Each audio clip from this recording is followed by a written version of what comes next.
Estás a punto de subir al tren de lo insólito y aún tenemos un billete para ti. Un tren que recorre semanalmente las vías del misterio para adentrarse en los más profundos secretos de la existencia. El viaje será largo y está a punto de empezar.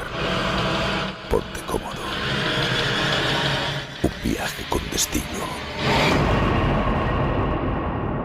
A los misterios nos miran.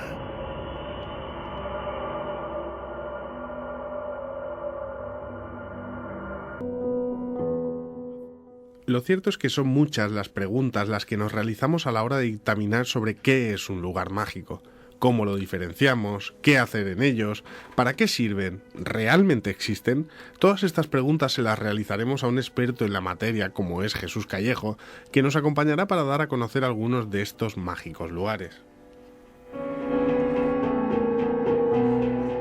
En la segunda parte del programa nuevamente estará con nosotros un investigador y escritor conocido en todo el mundo como es Juan José Benítez, que nos hablará sobre su nuevo trabajo Pactos y Señales. Todo esto condensado en una nueva edición de Los Misterios nos miran que sinceramente esperamos que os guste, y solo añadir una cosa a título muy personal. Si hace unos años, cuando empezábamos, me dicen que un día tendríamos a estos dos titanes del mundo del misterio con nosotros, sin plan Yulunga, y con estos acordes vamos a comenzar el programa de hoy. Marta Envid, muy buenas noches, y antes de empezar con muy buenas noticias, Huerta Pelayo, ¿qué importancia tiene en el día de hoy este pueblecito? Buenas noches, Pablo. Bueno, realmente siempre, quizás los que me conozcan saben perfectamente que siempre hay un lugar muy importante en mi corazón, que es Huerta Pelayo, el pueblo de mi padre, de mis abuelos, de bisabuelos, ancestros en general. Y bueno, hace un par de años aproximadamente decidí dar un poco de vida a esa historia un poco olvidada de Huerta Pelayo debido pues a los avatares del tiempo. Y he hecho una recopilación, he querido hacer una recopilación de todas esas fiestas, costumbres y tradiciones de un pueblo que quedó abandonado en la década de los años 60 para luego retornar, eso sí. Pero muchas de esas costumbres y de estas fiestas, por desgracia, se perdieron, y hoy día, debido a la vorágine en la que estamos sometidos y vivimos, pues no nos interesemos tanto en sentarnos con nuestros mayores a que nos cuenten todas esas cosas que me di cuenta que se van a perder, y era lo último que quería. Entonces, este libro, aparte de recogerlas para que queden ahí, para quien quiera recordarlas o conocerlas, pues es un homenaje a todas esas, no solo a los pelayos, sino a todo el mundo en general de las zonas rurales que vivieron una época muy convulsa, pero que al fin y al cabo esto hace que quede en su nombre, vamos.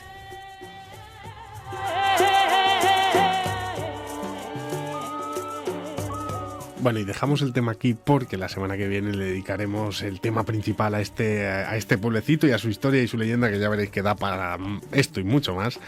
Marta, vaya programa hoy, Juan José Benítez y Jesús Callejo, hablándonos uno de lugares mágicos, el otro de Pactos y Señales. Esta noche va a ser una noche increíble y bueno, yo estoy muy muy contenta. Vuelvo a decir que somos unos privilegiados, porque debemos valorar que gente como de la talla de Jesús Callejo, tanto a nivel profesional como personal, igual que JJ Benítez, es un placer y un lujo que de verdad para gente como nosotros que hacemos este programa significa muchísimo. Y bueno, nosotros siempre hemos dicho que yo creo que todo el mundo tenemos un lugar mágico en el que quizá muchas veces nos refugiamos cuando lo necesitamos. Otras veces descubrimos sitios nuevos que nos parecen mágicos y que quizás nos estaban esperando.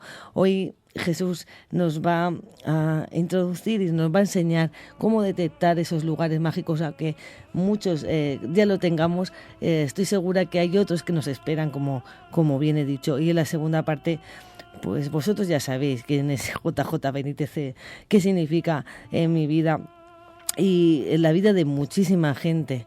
Y bueno, pues yo, este último libro, al igual que el anterior de Estoy bien, es una oda a la esperanza, a tener confianza en que todo va a ir siempre a mejor y que quizá en el más allá, en ese otro lado, nos quedan cosas maravillosas que ver y que descubrir. Así que estoy inmensamente feliz. Bueno, y ahora normalmente presentamos a nuestro alquimista favorito, a nuestro compañero Luis Silva, pero hoy, lamentablemente, a pesar de que tenía muchísimas ganas de estar con nosotros, porque además es muy buen amigo de ambos invitados, no puede estar con nosotros, pero la semana que viene seguro que está aquí nuevamente Luis, que le mandamos un abrazo y todas las energías posibles que desde el equipo de Los Misterios Nos Miran le podemos enviar. Así que vamos a presentar a nuestro historiador favorito, Cristóbal Martínez. Muy buenas noches. Buenas noches, Pablo. Historia del misterio junta hoy también, ¿eh? La verdad que sí. Fíjate que esos lugares de poder, ¿no? Porque no solo lugares mágicos, sino lugares de poder donde el ser político, digamos, se aprovecha de esos lugares donde supuestamente ha ocurrido algo extraordinario, ¿no? Yo creo que Jesús Callejo es el idóneo, ¿no?, para pasearnos por la geografía española en busca de esos lugares de poder, esos lugares ancestrales, porque no vienen de ahora esos lugares llevan ahí desde hace miles de años, desde el principio donde el ser humano era ser humano. Y la segunda parte con Juan José Benítez. Mira, yo creo que desde la parte de la historia, claro, ahí se pierden estos temas que Juan José Benítez toca, pero desde el alma, la verdad es que gusta escucharle, porque transmite un optimismo, una forma de contar las cosas muy especial, y la verdad es que siempre es un placer escuchar a Juan José Benítez. Sonidos y a esta gran yulunga que suena a través de vuestros altavoces, auriculares, y le vamos a pedir, como cada semana, si puede ponernos la introducción para conocer un poquito más quién es Jesús Callejo y nos vamos a esos lugares mágicos. Venga.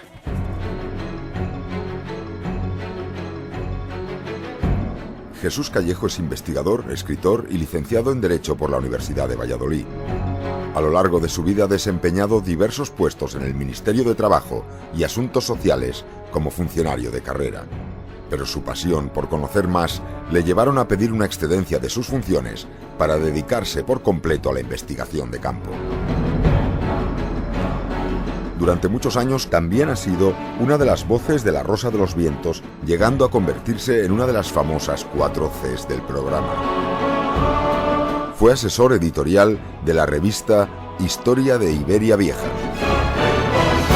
Es autor de más de 20 libros, la mayoría de ellos centrados en temas folclóricos y mitológicos, como la existencia de seres legendarios, hadas, duendes y gnomos, la localización de supuestos lugares de poder, la búsqueda de plantas mágicas o el origen de las fiestas sagradas.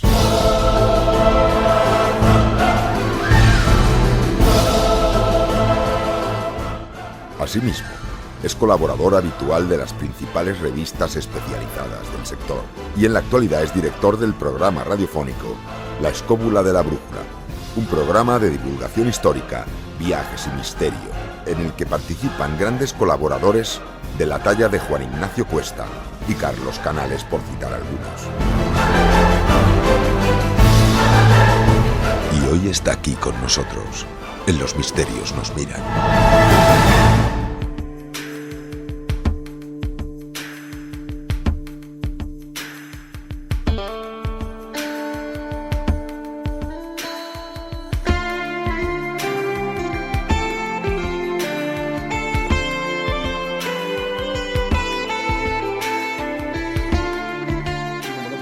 Manera, es para nosotros un auténtico placer contar con la presencia aquí de Jesús Callejo para hablarnos de estos lugares mágicos lugares. Lo he querido cambiar un poquito el orden a los factores, pero no altera el producto. Jesús, muy buenas noches. ¿Qué tal, Pablo? Muy buenas noches. Un auténtico placer tenerte aquí nuevamente en el programa. La última vez hablamos de íncubos y súcubos en ese programa 69, que tanto gustó. Y ahora nos vamos a hablar de lugares mágicos. ¿Qué es para ti un lugar mágico, Jesús? Bueno, buena pregunta. Yo creo que hay que empezar por ahí, efectivamente. Porque lugares mágicos, la verdad que es una palabra como muy manida últimamente, ¿no? De todo se habla de esto es un lugar mágico. Bueno, bien, pero ¿qué entendemos por un lugar mágico? Y yo creo que hoy daremos una serie de requisitos o de cualidades para localizar un lugar mágico. Pero para mí es aquel que ha sido mágico desde la antigüedad. Es decir, no es una etiqueta que le estamos poniendo ahora, sino que es un lugar donde de forma tradicional han ocurrido determinados acontecimientos que el pueblo, que la zona donde está enclavado ese lugar, lo ha considerado sagrado o lo ha considerado espiritual o que tiene un tipo de energía que por alguna razón lo convierte en un lugar de peregrinación. Cuando se dan varios factores, ese sitio, sea sagrado o sea profano, porque también los hay, lo convertimos en lugar mágico. ¿Qué más pistas podríamos entender para que ese lugar sea mágico? Quizás en algunos, no sé, en la toponimia, por ejemplo. Claro, exactamente. Si ya vamos un poco al dato, ¿no? Porque de lugares mágicos, como os podéis imaginar, hay muchísimos, ¿no? Desde Covadonga en Asturias o Montserrat en Barcelona, por citar un par de ellos en España, o Santiago de Compostela.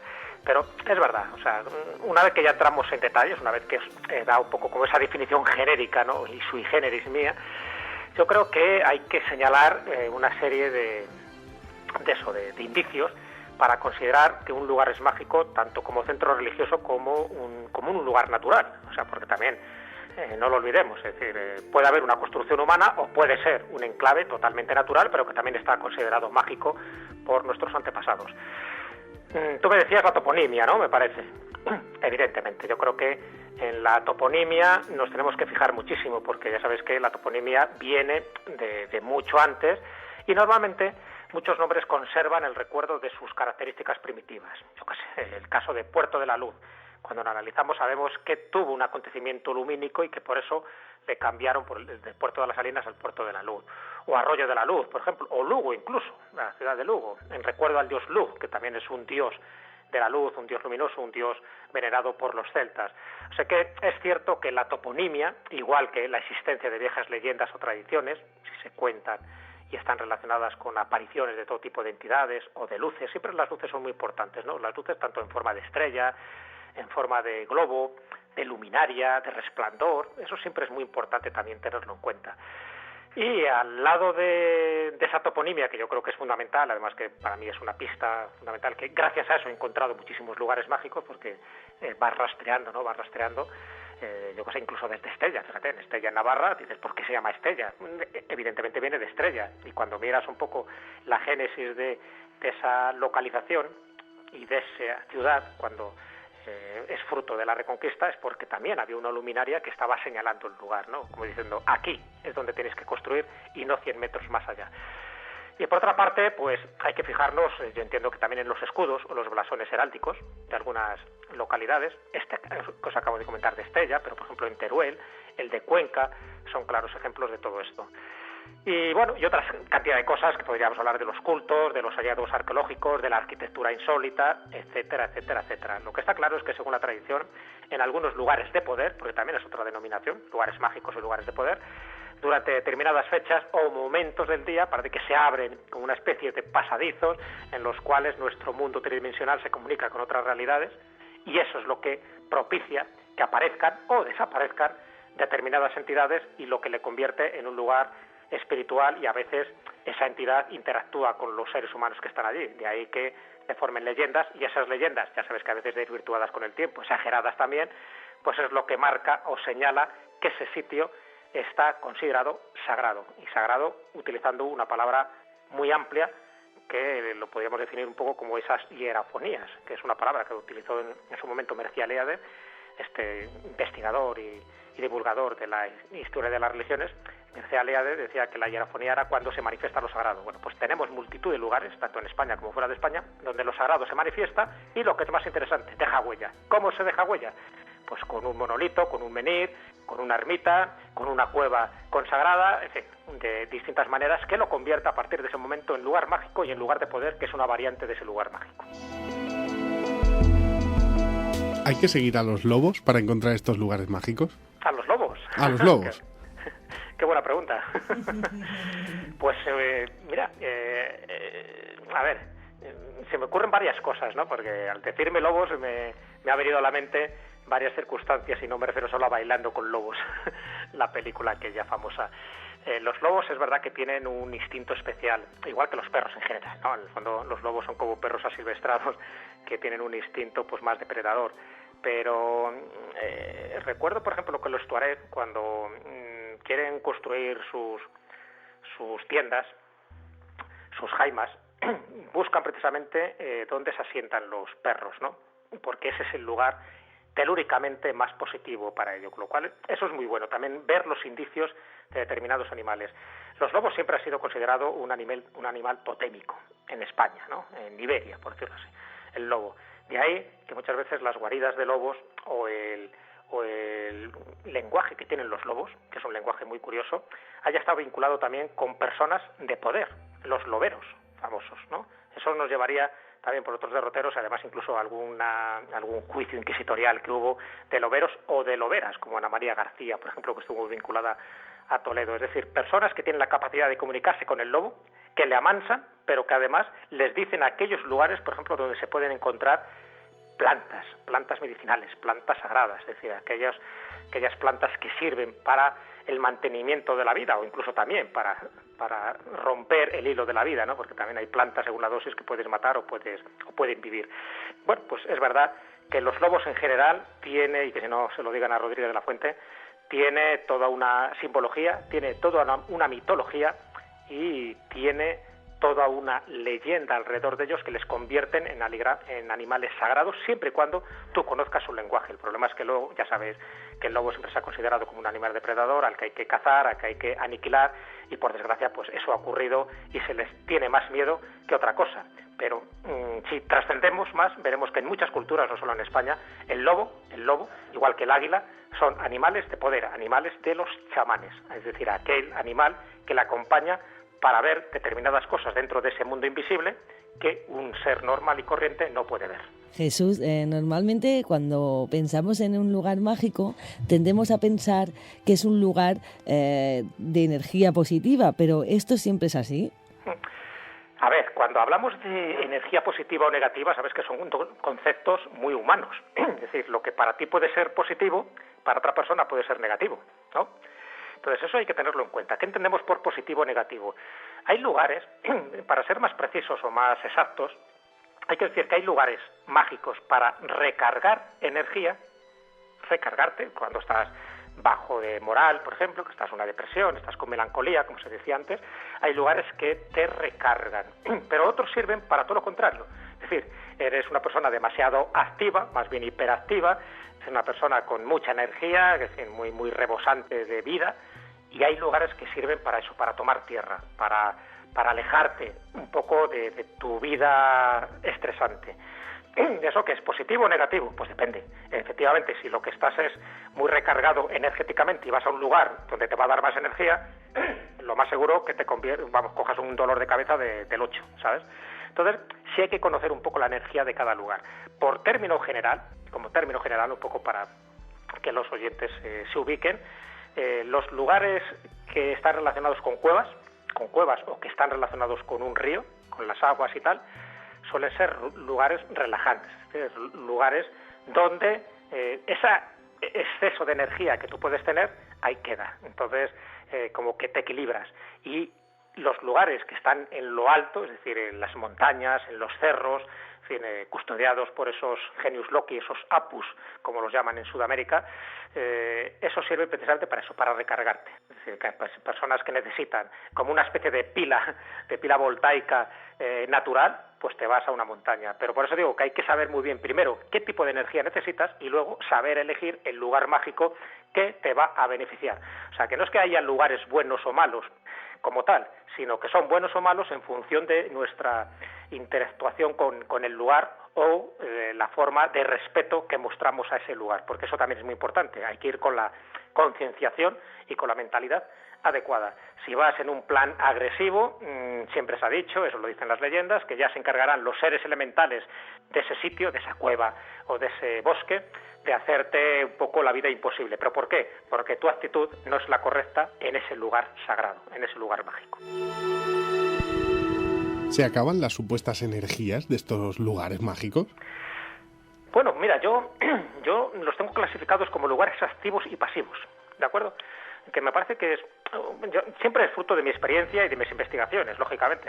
Habrá a lo mejor otros investigadores que opinarán otra cosa, pero fruto de mi experiencia y de mi observación es que muchos de estos lugares han sido activos en el pasado y ahora no lo son, ¿no? No sé, por poneros un ejemplo, yo estuve hace poco en Éfeso, en Turquía, y en Éfeso está el templo de Artemisa. El templo de Artemisa, para que os hagáis una idea, era una de las 7 maravillas del mundo, comparable, en fin, a los jardines de Babilonia o las pirámides de Egipto. Bueno, el templo de Artemisa lo que queda solo es una columna, absolutamente una. Toda la grandeza ahora no es nada. ¿Qué quiere decir? Que aquello fue un centro activo, claro que sí, que iba la gente a Éfeso a adorar a esta diosa, Artemisa, a dejarle allí sus ofrendas, a pedirle sus deseos, igual que hacemos ahora en una catedral o hacemos en una ermita, a un santo o a una virgen. Pero con el tiempo, y sobre todo cuando llega el cristianismo, aquello todo se considera que es algo pagano y se destruye. Y al destruirse, la energía que estaba ahí depositada, tanto por el lugar mágico como por todos los que iban, evidentemente eso desaparece, porque ya se desvincula ese lugar de todo ese tipo de acontecimientos sagrados o espirituales, porque también ahí ocurrían cosas, según decían las crónicas, es decir, la gente se sentía aliviada, se curaba, en fin, como ocurre en un lugar mágico. Entonces, aquello fue un lugar activo y ahora ya no lo es. Muchas de las apariciones marianas, que ya sabes que convierten ese lugar en un lugar mágico, yo que sé, desde Lourdes a Fátima, pero hay otros mucho menos conocidos, pasaría algo parecido. Es decir, hay lugares mágicos relacionados con apariciones marianas que se convirtieron en activos porque la gente iba, peregrinaba, rezaba, incluso recogían astillas o cortezas del árbol donde había ocurrido la aparición, todo ese tipo de cosas. Pero con el tiempo eso ya se perdía un poco su memoria y se dejaba ya de actuar en consecuencia, y por lo tanto ese lugar se convertía en inactivo. Hay otros que no, otros a pesar del tiempo, yo que sé, por ejemplo, os voy a poner el ejemplo de Garabandal, ¿no? No sé si conocéis Garabandal, en Cantabria, Garabandal, donde ocurrieron unas apariciones marianas portentosas en el año 1961, y así estuvieron hasta 1964 aproximadamente. Bueno, hoy día debería ser un lugar inactivo, sin embargo todavía lo sigue siendo, y ya no hay apariciones, ya no están esas niñas que ya no son niñas videntes, ¿qué va? Pero por alguna razón ese lugar todavía está activo. Tú vas allí, yo estuve también hace poco, y ahí todavía encuentras objetos, flores, imágenes de la Virgen en el lugar donde desapareció. En fin, encuentras, bueno, incluso autobuses enteros llenos de gente yendo a ese lugar. Todavía sigue siendo activo. El que se convierta en activo o inactivo es verdad que se dan muchos factores, pero últimamente hay que tener muy en cuenta, yo creo que ese tipo de cosas. Tú puedes ir a un lugar mágico y tú dices, bueno, pues a mí no me aporta nada, porque a lo mejor ese lugar mágico solo es a nivel nominal, solo es mágico, pero no está ya pasando nada, porque se ha desactivado. Esto es una especie de interruptor. Pero ya, hay un poco, os digo también mi teoría particular, ¿no? Y es que cuando tú vas a un lugar mágico, de los activos me refiero, de los que sabes que todavía están pasando cosas, o por lo menos la gente cree en ese lugar, tú vas y a lo mejor no ocurre nada, porque en definitiva nosotros somos el interruptor. Es decir, muchas veces el lugar mágico se activa cuando tú vas. Es un poco como lo del gato de Rödinger, ¿no? Que puede estar vivo o muerto en función de cuando abres o no abres la tapa. Es decir, ese lugar puede estar inactivo, pero si tú vas con la actitud adecuada, fijaros que siempre incido en eso, con la actitud y el respeto adecuado, a lo mejor ese lugar ya lo conviertes en activo, das en el interruptor, porque tú eres el canalizador, tú eres la antena.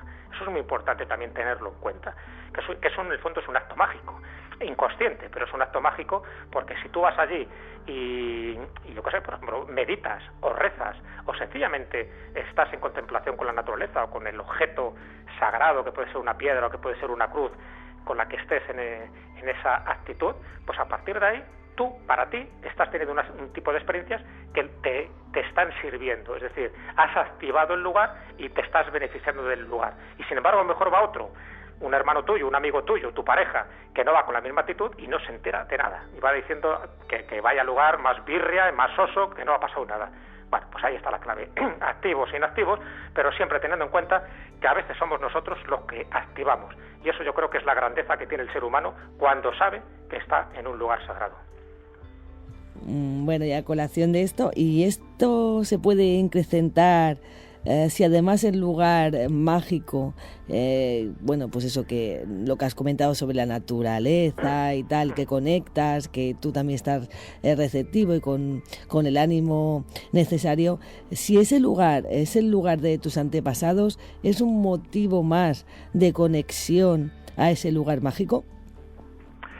Sí, evidentemente. A ver, sabes que hay una parte subjetiva en todos los lugares, ¿no? Es decir, hay una parte objetiva, y esa parte objetiva es un poco lo que acabamos de comentar, es decir, esos sitios que tú puedes localizarlo como lugar mágico por la toponimia, por la existencia de viejas leyendas y tradiciones que se cuentan relacionadas con apariciones, con los escudos o los blasones heráldicos, con los cultos tanto cristianos como paganos que se han celebrado en ese enclave, con los hallazgos arqueológicos o las pinturas rupestres o restos de asentamientos primitivos. Todo eso son indicios, eso está claro. Pero luego hay una parte, o por decirlo así, indicios objetivos, pero luego hay una parte subjetiva que si además eso está vinculado a algún antepasado tuyo, a algún pariente, a alguien que ha tenido una experiencia, o tú misma hace unos años, todo eso lo que hace es incrementarlo. Ya sabes que nunca se puede desligar en este tipo de experiencias luminosas con N, ¿no?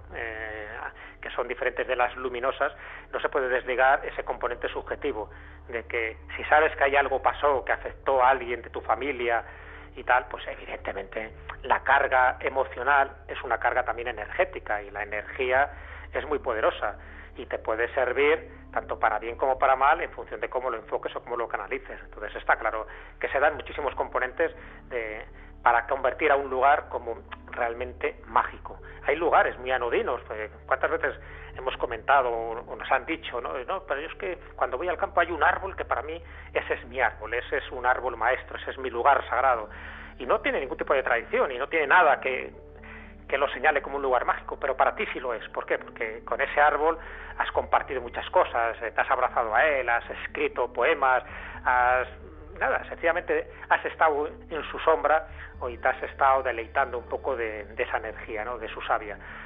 Bueno, pues ahí lo tienes, ¿no? Para ti lo es. Y si para ti lo es, aunque para otra persona no lo sea, pues ¿qué más te da?, ¿no? Porque hay un componente subjetivo. Yo creo que eso es muy importante también tenerlo en cuenta, y eso es lo que hace que algunos lugares sí sean mágicos para todo el mundo, yo que sé, el Monasterio de Guadalupe en Cáceres, o el Pilar, por ejemplo, en Zaragoza, pero sin embargo hay mucha gente que entra y sale de allí y no ha percibido nada, y sin embargo otros pues a lo mejor se ponen a llorar en un momento dado, en un sitio concreto. ¿Por qué? Porque hay emociones y las energías están muchas veces ligadas a estas emociones, y las emociones están ligadas a recuerdos y a enclaves. Entonces todo es un conjunto de cosas que hay que tener en cuenta. Jesús, se ha llegado a decir que algunos lugares mágicos a nivel de todo el mundo, ¿no? Que sigue un patrón establecido, digamos, y que se sabe exactamente, pues a través de un mapa podemos ver unas características de esa tierra y podemos acertar dónde está el siguiente lugar mágico. ¿Qué opinas de todo eso? ¿Crees que hay algún patrón?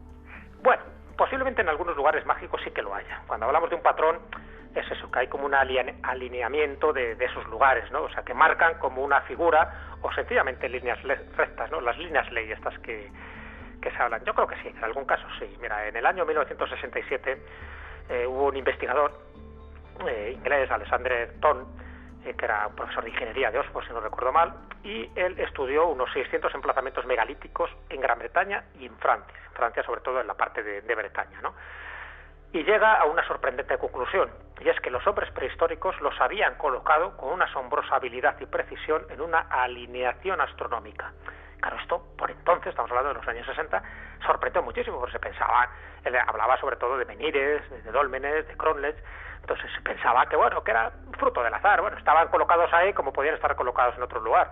Pero claro, cuando lo colocas en un mapa, cuando empiezas a trazar líneas, pues dices, no, aquí hay una intencionalidad. Y a partir de ahí surge una disciplina que estudia todo esto, que es la arqueoastronomía. Es decir, es la arqueología por una parte, pero se ve que hay unas alineaciones astronómicas y que no es casual, evidentemente, que eso obedece a algo. Entonces, pues cuando empiezan a estudiar no solo Alexander Thom, sino más gente, estos yacimientos arqueológicos relacionados con los conocimientos que los pueblos y las culturas tenían de la astronomía, pues se dan cuenta de que hay toda una relación, que hay una causa y un efecto, o sea, que no es casualidad, evidentemente. Pero bueno, yo creo que eso es muy curioso, ¿no? Además que lo digas, porque son investigaciones encaminadas, ¿no?, a lo que se ha dado en llamar las líneas ley, es decir, esa serie de líneas rectas que unen los antiguos lugares sagrados megalíticos, sobre todo de Europa, ¿no? Me imagino que en Asia también ocurrirá, ¿no? Y cuando digo lugares sagrados megalíticos me refiero a mojones, a túmulos, a dólmenes, a campamentos prehistóricos, a montículos, etcétera, ¿no? Incluso, y esto es también lo curioso, ¿no? Como con el tiempo se van añadiendo más datos. Incluso se ha determinado una vinculación entre estas líneas leyes y las líneas de fallas geológicas, pero también con las luces misteriosas, o esas luces populares, en fin, muchas de ellas relacionadas con la ufología, también relacionadas con los fantasmas, con las venas del magnetismo terrestre, etcétera, etcétera, etcétera. En definitiva, son esos lugares de poder, es decir, espacios geográficos del planeta que transmiten energías que emanan de la Tierra, que los humanos nos podemos aprovechar de ellas, que experimentamos pues cosas y sobre todo vivencias, ¿no? Que nos sacan un poco de nuestra vida cotidiana y que además de ser un lugar mágico per se, a nivel individualizado, vemos que están relacionados con otros y que forman una línea de, o que incluso forman, ya no te digo que formen figuras como las pistas de Nazca, pero que sí que forman una cierta intencionalidad y que eso se convertía en un camino de peregrinaje. En Stonehenge, por ejemplo, en Gran Bretaña, se sabe que para llegar a ese monumento megalítico, que es portentoso, había que recorrer toda una senda, o sea, no se llegaba de cualquier manera, tenías que hacer un peregrinaje por una serie de lugares. Bueno, pues ahí lo tienes, ¿no? Y cuando llegabas, además, veías que eso estaba enclavado dentro de toda una estructura que si lo veías desde el aire, cosa que era imposible que lo hubieran nuestros antepasados, pero si lo veías desde el aire, ves que obedecía una cierta intencionalidad. Bueno, pues un poco contestando y resumiendo un poco la pregunta que tú me hacías, sí que creo que muchos de estos lugares de poder están relacionados con alineaciones astronómicas y nos están dando una información mucho más allá de lo que vemos a simple vista. Entonces, cuando esa información la tenemos completa, es cuando dices, chapó, nuestros antepasados eran más listos de lo que suponemos.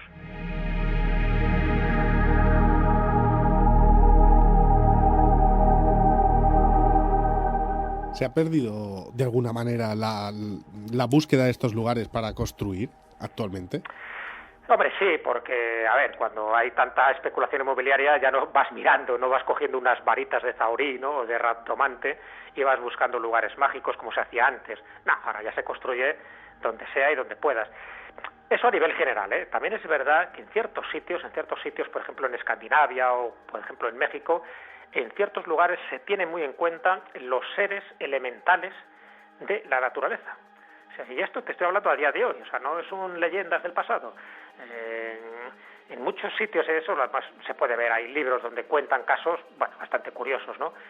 En Escandinavia, donde se cree todavía en la existencia de los elfos, en fin, en personajillos que viven en ciertos lugares, que si tú quieres construir allí, que sea un puente o sea un edificio, tienes antes que pedir permiso a esos seres o tributarles, en fin, algún tipo de ofrenda para que te dejen.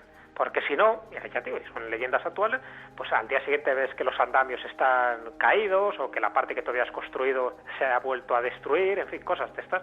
Y en México ocurre algo parecido con los aluses. Los aluses, que son como unos duendecillos que están en algunas cavidades, estamos hablando del Yucatán, y que muchos yacimientos arqueológicos estaban abocados al fracaso porque los aluses dicen que se encargaban de fastidiarlo todo. Entonces tenían que hacerles ofrendas, sobre todo de copal, en fin, con sustancias muy aromáticas, para tener contentos a los aluses, porque si no, tú no continuabas. Cuando estuve en México yo me di cuenta de que había pequeños altarcitos dedicados a los aluses, sobre todo, por ejemplo, en un hotel. Tú ibas a un hotel y metros antes del hotel había una pequeña casita que pasaba desapercibida. Y yo dije, ¿esta casita qué es? Esta es la casita del aluse. Aquí se le construyó para hacerle una especie de ofrenda, como una especie de altar religioso, ¿no? Porque de esta forma el aluse dejaba como tranquilo el lugar y podías tú construir un hotel o un sanatorio o un aeropuerto. Pero había que hacer esas capillitas, había que hacer esos altares a los aluses. Bueno, pues ahí lo tienes, ¿no? Es curioso que eso no se ha perdido y que sí que buscan un poco esa integración armónica entre la construcción humana y los seres que ya estaban viviendo allí antes de que los seres humanos estuvieran. Bueno, pero por desgracia eso se ha perdido a nivel general, que cuando alguien construye, tú te crees que van a tener en cuenta, en fin, si hay alguna vena geológica por ahí, alguna veta de agua, o ya no te digo este tipo de seres elementales. Por supuesto que no. Pero bueno, a lo mejor por eso también hemos perdido una gran parte de la información y también hemos perdido una gran parte de conexión con nuestro entorno, y así nos van las cosas, ¿no? Si tuviéramos más integrados y al final nos diéramos cuenta de que no se puede construir en cualquier lugar, y mira, cada vez que llega una inundación, cada vez que llega unas lluvias, ¿qué ocurre? La mayoría de las casas que se inundan son las que están en no solo mal construidas, sino mal ubicadas, por ejemplo, en algún cauce seco de un río. Bueno, pues al final pasa lo que pasa, no construyes ahí porque sabes que te va a pasar una desgracia antes o después. Vale, pues yo creo que ese conocimiento holístico de la naturaleza lo hemos perdido, pero yo creo que todavía estamos a tiempo de volver a reencontrarlo. Yo leí, no recuerdo dónde, que las pinturas rupestres eran una especie de dibujos que hacían los antiguos y primigenios chamanes también en lugares de poder. ¿Tú crees que esto es así? ¿Que ellos no pintaban en cualquier sitio porque sí? Hombre, tanto que creo que es así, hasta he dado charlas en ese sentido, ¿no? De la importancia que tienen las pinturas rupestres y que no son casuales el que se vean en determinados lugares, en determinadas cuevas, en otras no. Y dentro de la propia cueva, en ciertos sitios. Lo fácil en una cueva, y eso, ¿sabes? Pintar al principio, que es donde más luz, y pues yo pinto aquí un garabato y ala, que va. Las pinturas rupestres importantes, me refiero a las de más calidad, las que tienen una alta carga simbólica, están más en el fondo, están en la parte que sería un poco el Sancta Sanctorum, lo más sagrado de la cueva, donde no hay luz, tienes que iluminarte, pues eso, con sus fuegos rudimentarios, etcétera. ¿Por qué? Evidentemente, porque hay una parte sagrada dentro de la cueva. En la cueva hay una parte habitacional para vivir, pero luego hay una parte religiosa de la cueva. Y la parte religiosa normalmente es la que está más profunda, la que solo pueden llegar determinadas personas, vamos a llamar los chamanes de la época, ¿no? Y ahí es donde te encuentras con distintos tipos de pintura. Es decir, tenemos desde representaciones de animales, que sabemos que además tienen un carácter ritual de propiciación de la caza, incluso rituales de fertilidad, ¿no? Para intentar que la caza también pues tenga sus rituales fértiles para tú poder cazar más, porque si te cargas la fauna que hay allí, pues ya sabes, pan para hoy y hambre para mañana. Eso se sabía que se hacía, pero luego hay otro tipo de pinturas muy simbólicas, muy ideográficas, que tienen que ver con puntos, con rayas, con ciertos colores, que de las últimas interpretaciones que se ha dado, que es la interpretación chamánica, yo creo que va por ahí los tiros, en el fondo es en el trance chamánico, que muchas veces está inducido por drogas psicodélicas, por las sustancias que ingería el chamán, no cualquiera, tenía que ser el chamán, es decir, el intermediario entre el mundo visible y el invisible, entre los hombres y los dioses, pues ese trance chamánico que está basado como en 3 etapas, pues en esas pinturas se va recogiendo esas 3 etapas. Y claro, muchas veces lo que está viendo, lo que está pintando, es lo que él ve, pero lo que él ve no solo con sus ojos físicos, que en algunos casos sí, cuando se están pintando bisontes y cosas similares, pues está claro, pero hay veces que no, es lo que él está viendo con esos ojos totalmente embriagado, ¿no?, en las sustancias psicotrópicas que la ha ingerido. Y eso es muy interesante, porque muchas veces lo que aparecen ahí son los dioses que él está viendo, es decir, está viendo el más allá, tal como lo describe, y eso es lo que queda reflejado. Por lo tanto, tiene una virtud sagrada, muchas de estas cuevas y muchas de estas pinturas, mayor de lo que pensamos. Y claro, luego podríamos interpretar cada signo, lo que representa, es decir, que representan los puntos, o esas figuras ovaladas que sabes que muchas veces se han interpretado como ovnis y cosas similares. Bueno, podríamos detenernos en ese tipo de cosas, pero lo que queda claro es que muchas de estas cuevas, y en el norte de España, en toda la cornisa cantábrica, tenemos multitud de ellas, han sido pintadas por personas con un conocimiento iniciático muy profundo, que lo que estaban pintando es lo que estaban viendo, o bien físicamente, o bien con los ojos del alma, y que lo que nos están dando es una información que era clave, que era importante para la armonía de esa comunidad, de esas personas, que no eran muchas, eran pequeñas comunidades. Estamos hablando de la época de Cromañón. Lo más interesante es que últimamente nos estamos empezando a dar cuenta que muchas de estas pinturas son anteriores a los 35.000 años, algunas incluso tienen 40.000, y por lo tanto no podían ser pintadas por Homo sapiens, por cromañones. Debían ser pintadas por neandertales. ¿Qué quiere decir? ¿Que también tenían ese pensamiento abstracto? ¿Que también tenían esa cosmovisión espiritual los neandertales? Pues tal vez. Y otro dato más es que muchas de estas pinturas no eran pintadas por hombres, sino por mujeres, las mujeres chamanas.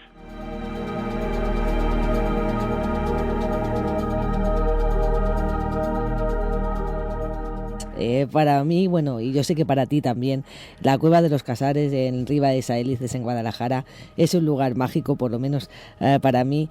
Y allí en la misma Riva tenéis el bosque de Cebrián. Y yo sé que esto es una pregunta un poco más íntima, pero elegisteis ese parquecito en Riva de Saélices, muy cerca de la entrada de la Cueva de los Casares, por ser un lugar mágico.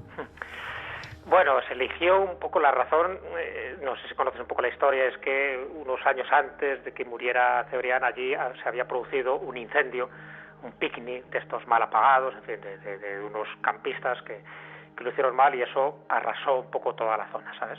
Entonces aquello que era una zona preciosa alrededor de la Cueva de Casares, estamos hablando de Guadalajara, pues quedó devastada. De hecho murieron algunos de estos bomberos, y cuando ocurrió, por la desgracia de la muerte de Juan Antonio Cebrián, pues se pensó, una iniciativa de gente del lugar, se pensó que algo bonito para recordarle sería que aquella zona que quedó devastada por el fuego, pues se plantara de nuevo esquejes de árboles para convertirlo en un bosque, en el bosque de Cebrián, ¿sabes? O sea, que esa fue la razón principal. Pero, como ya sabes que no hay nada casual, no existe la casualidad, yo por lo menos así estoy, lo tengo totalmente asumido y estoy convencido, pues que estuviera la Cueva de Casares al lado, era por algo, ¿no? Es una cueva, en fin, para mucha gente que no conozca o no haya oído hablar de ella, me parece preciosa. Hay una información ahí tremenda. No es una cueva de pinturas, sino más bien de grabados, ¿no? Es una caverna caliza que está horadada por el río Linares, que es el que pasa por allí cerca, que ya la llegaron a habitar los neandertales hace 60.000 años, o sea, fíjate, pero también, lógicamente, lo habitaron los Homo sapiens, y dejaron allí su testimonio en distintos grabados, pocas pinturas, y hay desde, figuras humanas, bestias, hay incluso alguna representación que parece que podía ser un chamán, hay todo el ciclo reproductivo, por ejemplo, de la mujer, también está ahí, desde el momento sexual hasta el embarazo y terminando con el parto. No sé, hay cantidad de cosas ahí que te llama la atención, ¿no?, de esa cueva. Bueno, que esté ahí en ese sitio, el que se eligiera luego como bosque de Cebrián, cerca de Riva de Saélices, bueno, pues es verdad que te hace que pensar, ¿no? Te da que pensar en el sentido de que dices, bueno, qué curioso que al final todos nos congreguemos allí ese día, que al final pues casi es un acto obligado ver la cueva, y si no la puedes ver, por lo menos estar allí cerca, porque también encima de la cueva se construyó una fortaleza árabe.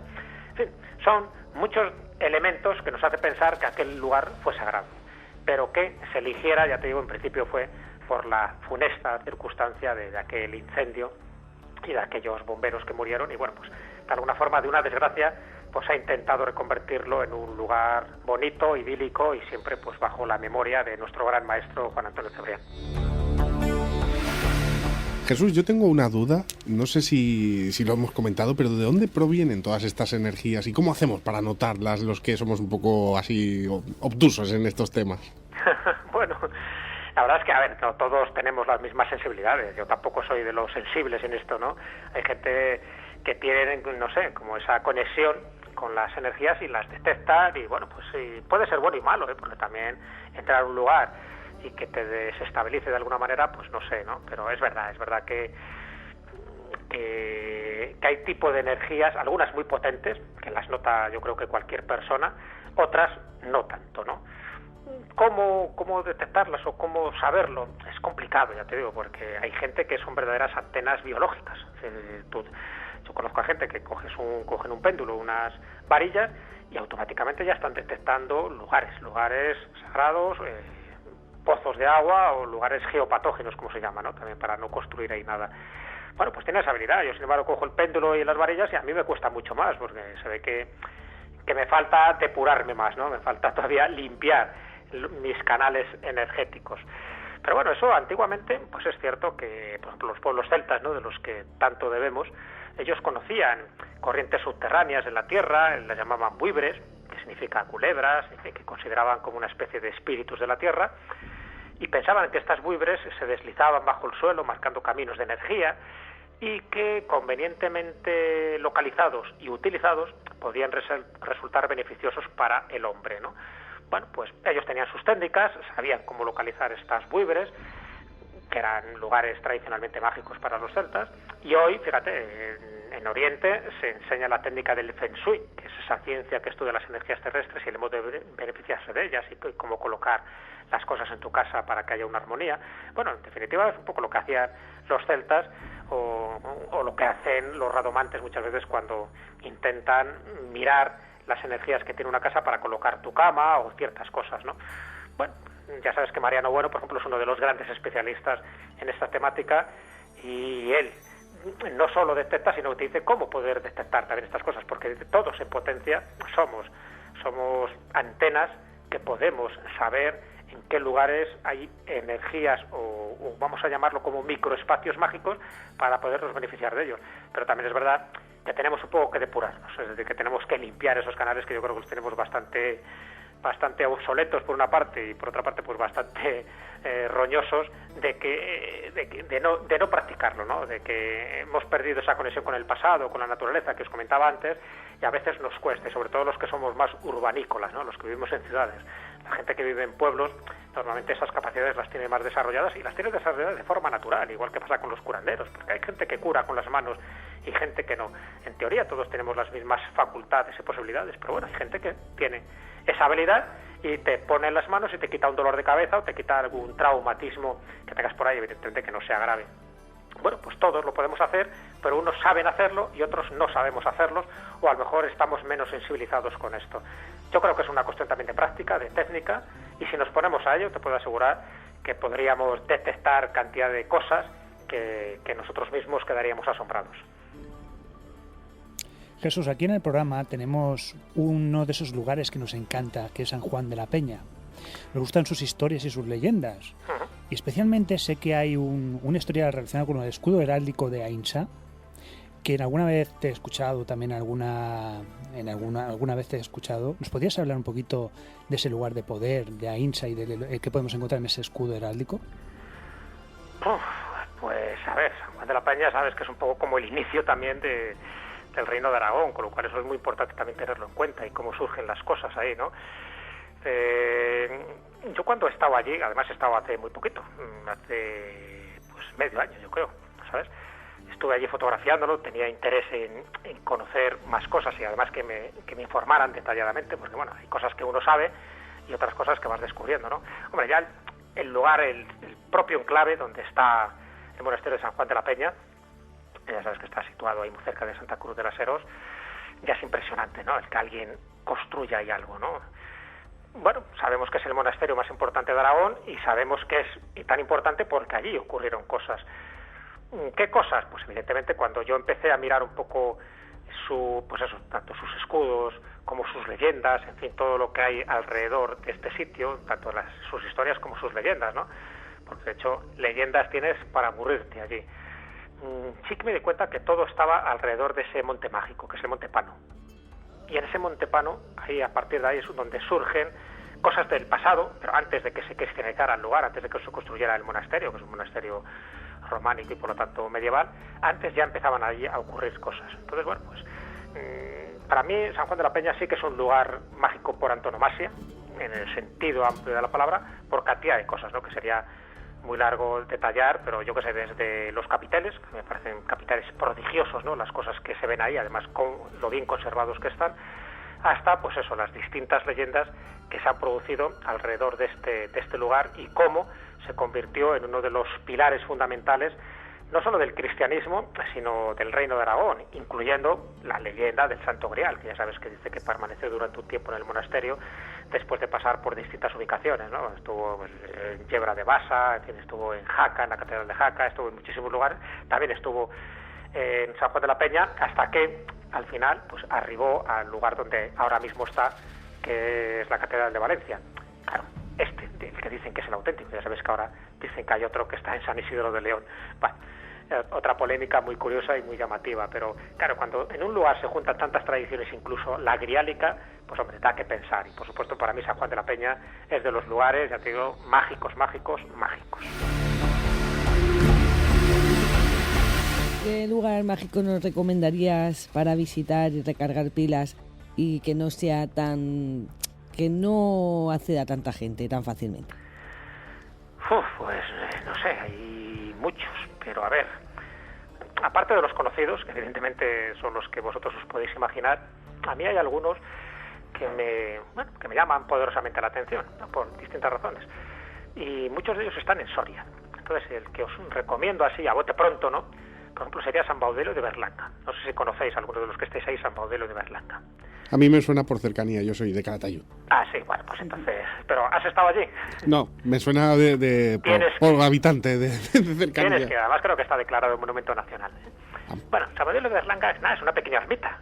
Una pequeña ermita, está muy cerca de la aldea de Casillas de Berlanga, pero es única por muchas cosas, ¿no? A ver, así que recuerde. Por ejemplo, es toda una reliquia del arte mozárabe, es una pequeña ermita del estilo mozárabe, que ya sabéis que no hay tantas aquí en España, y porque las pinturas medievales con las que se decoró en su interior están, bueno, cargadas no solo de arte, de historia, sino de simbolismo, ¿no? Es muy curioso. Además, está encima de una antigua cueva de eremitas. O sea, antes de que aquello lo construyeran, había eremitas, y por eso incluso tú cuando entras en el interior de la ermita hay una cueva que mucha gente no sabe, una cueva natural, que dice, ¿y esto dónde va? Bueno, pues ahí es donde estaban los antiguos eremitas, pues para trascender, para ponerse en contacto con Dios, etcétera. Con lo cual ya es muy llamativo que se construyera justo encima de esta antigua cueva de ermitaños.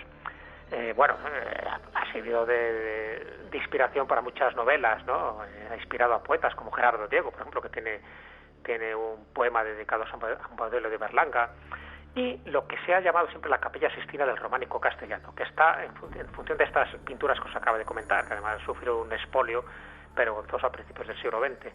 Pero esta Capilla Sixtina, de la cual todavía quedan como vestigios, ¿no? Porque muchas de ellas, cuando se recuperaron, fueron a parar al Museo del Prado, son curiosísimas, ¿no? Además tiene unas tumbas antropomorfas alrededor, fuera de allí de la ermita. Y lo interesante, lo que más llama la atención a la gente que va allí, es la columna central en forma de palmera. Es única en su género, y encima tiene como un pequeño habitáculo, un cupulín, que está, ya digo, encima. Es un lugar muy enigmático, parece que era para velar armas, otros dicen que era para guardar reliquias, no se sabe muy bien qué era aquello, ¿no? Pero en definitiva es una joya del arte y del misterio. O sea que yo creo que las pistas que os he dado así por la pluma son suficientes para ir, porque te aseguro que ese pequeño lugar que está ahí como que pasa desapercibido, incluso los propios sorianos, hay muchos que no han ido allí, bueno, pues te puedo asegurar que es un lugar que reúne todas las características para ser considerado un lugar mágico, no demasiado conocido, pero que cuanto más indagas en él, más te sorprendes. Y ahí, si entráis en esa cueva que está dentro de la propia ermita, veréis ahí, hasta los pocos sensitivos, veréis la energía que emana de ese lugar. Jesús, ¿desde cuándo? No sé cómo expresar esta pregunta, porque creo que ya le he realizado a algunos invitados también que os gustan mucho estos temas y que tratáis temas de historia, pero es algo que a mí me sorprende, ¿no? ¿Desde cuándo el hombre empieza a buscar estos dioses, a buscar estas energías, a buscar e incluso a enterrar a sus... ¿Cuándo dejamos de ser animales, por decirlo de alguna manera? Que no hemos dejado de serlo, ¿no? Pero ¿cuándo tenemos esa espiritualidad? Bueno, es buena pregunta, porque mucha gente se lo ha hecho. Claro, no te creas que esto es nuevo, es decir, mucha gente piensa desde cuándo empieza a surgir este concepto religioso, vamos a llamarlo así, ¿no? De la vida y de la muerte, ¿no? ¿Desde cuándo? Evidentemente nos tenemos que ir muy atrás en el tiempo. Yo tengo mi teoría particular, ¿no? Yo creo que eso ocurrió hace 40.000 años. Yo creo que hace 40.000 años algo pasó, porque se sabe que hay como una especie de cambio evolutivo. Algo pasó que no sabemos, porque estamos hablando de épocas prehistóricas, pero algo le ocurrió al ser humano de aquel momento. Estamos hablando del Homo sapiens, me refiero, no de las otras especies humanas que convivían en aquel momento, pero el nuestro, la especie actual. Algo debió ocurrir en aquel momento, en esos 40.000 años, porque a partir de ahí es cuando empieza a darse muchas circunstancias. Y una de las circunstancias que se dan, ¿sabes cuál es? Es el de las pinturas rupestres. O sea, a partir de ese momento es cuando se empieza a pintar. No antes, que es curioso. O sea, antes podía haber algún tipo de ideograma y cosas así, pero cuando ya se empiezan a hacer pinturas en serio, es decir, reflejando una realidad o unos motivos simbólicos, es hace 40.000 años, como así ha quedado demostrado con las últimas dataciones de estas pinturas, tanto en la Cueva del Castillo, como la de Altamira, como en la de Nerja, etcétera, etcétera. Bueno, pues algo pasó ahí. No sé muy bien, ya te digo, lo que pudo haber pasado hace 40.000 años, pero hay un cambio del pensamiento más rudimentario, si quieres, más de subsistencia, y se empieza a plantear las cosas como que hay una sensación sagrada, como hay algo que rodea al ser humano y que tienen que manifestarlo, ¿no?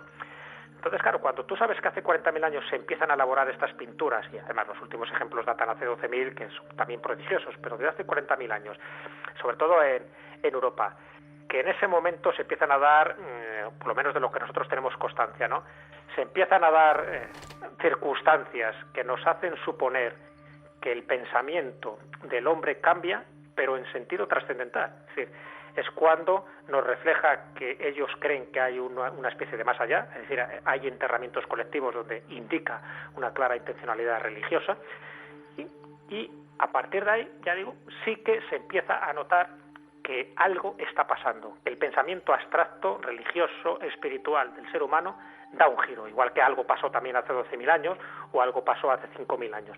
Pero cuando nos vamos atrás, el primer cambio sustantivo o ese salto cuántico, ¿no?, como ahora les gusta mucho decir a la gente, yo creo que ocurre en esos 40.000 años, y a partir de ahí empezamos a ser conscientes de que hay algo que nos trasciende y que hay que dejar para la posteridad este tipo de recuerdos, y normalmente lo están dejando en petroglifos o en pinturas rupestres.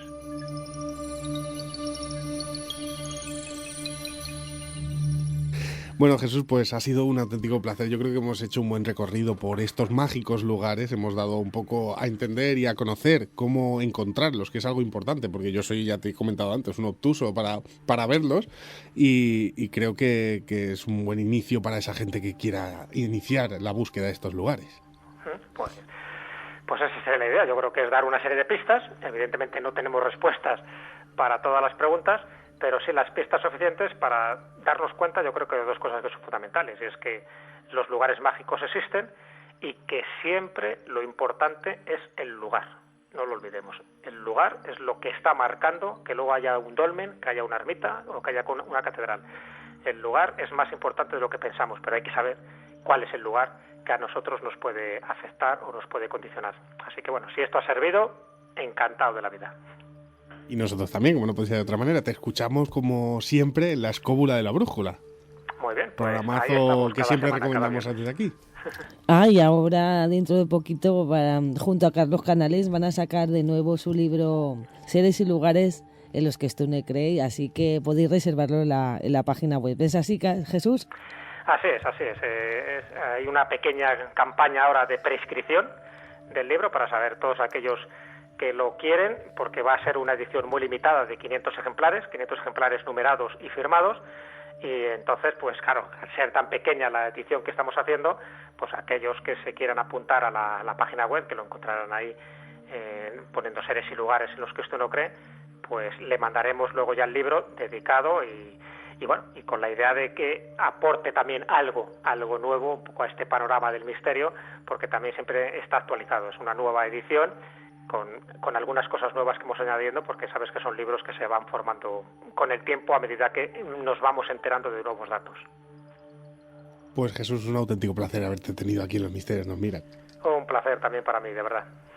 Un abrazo muy fuerte para todos. Un abrazo, gracias. Adiós. Gracias a vosotros.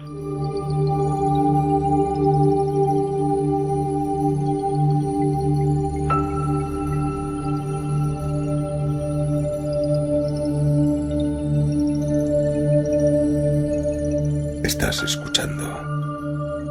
Los misterios nos miran. Entra sin miedo.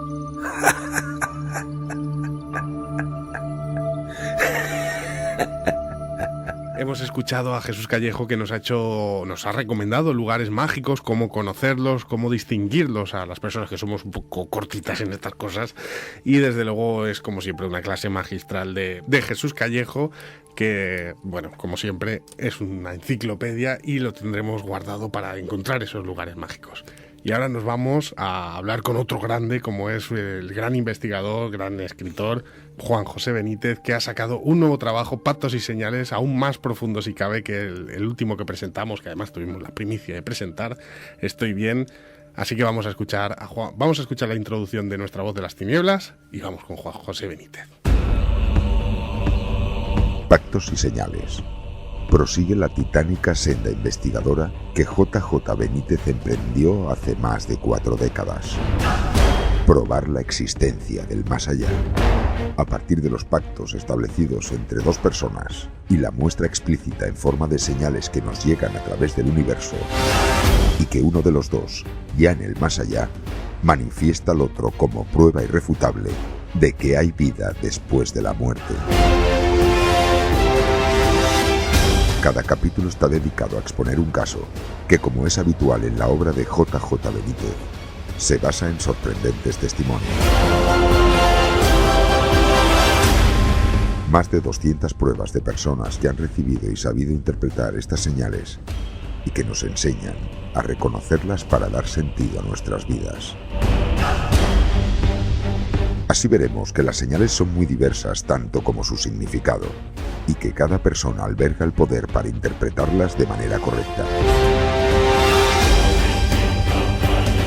Estos mensajes nos alertan de peligros o nos encaminan hacia una dirección concreta. En definitiva, un libro que nos ofrece las claves para interpretar los mensajes que nos llegan constantemente y que nos indican cómo seguir en la senda de la felicidad y plenitud.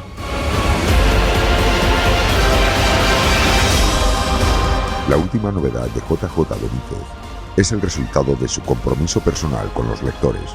De ahí que el propio autor haya querido mostrar sus experiencias más personales con el más allá, detallando sus propios pactos y señales establecidos con diferentes personas.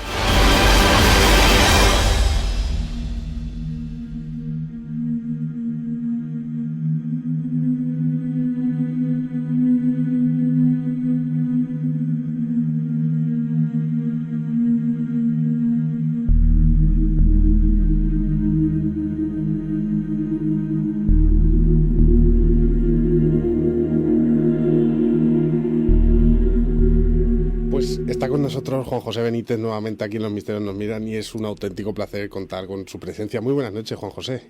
¿Qué tal? Muy buenas noches, gracias. Un placer enorme tenerle aquí nuevamente en Los Misterios Nos Miran para hablar de este nuevo trabajo que hace poquito, creo que no sé si ha salido o está a punto de salir. Nosotros tenemos ya aquí 3 ejemplares de los que vamos a sortear, que no lo hemos comentado, de Pactos y Señales. ¿Qué nos vamos a encontrar aquí, Juan José?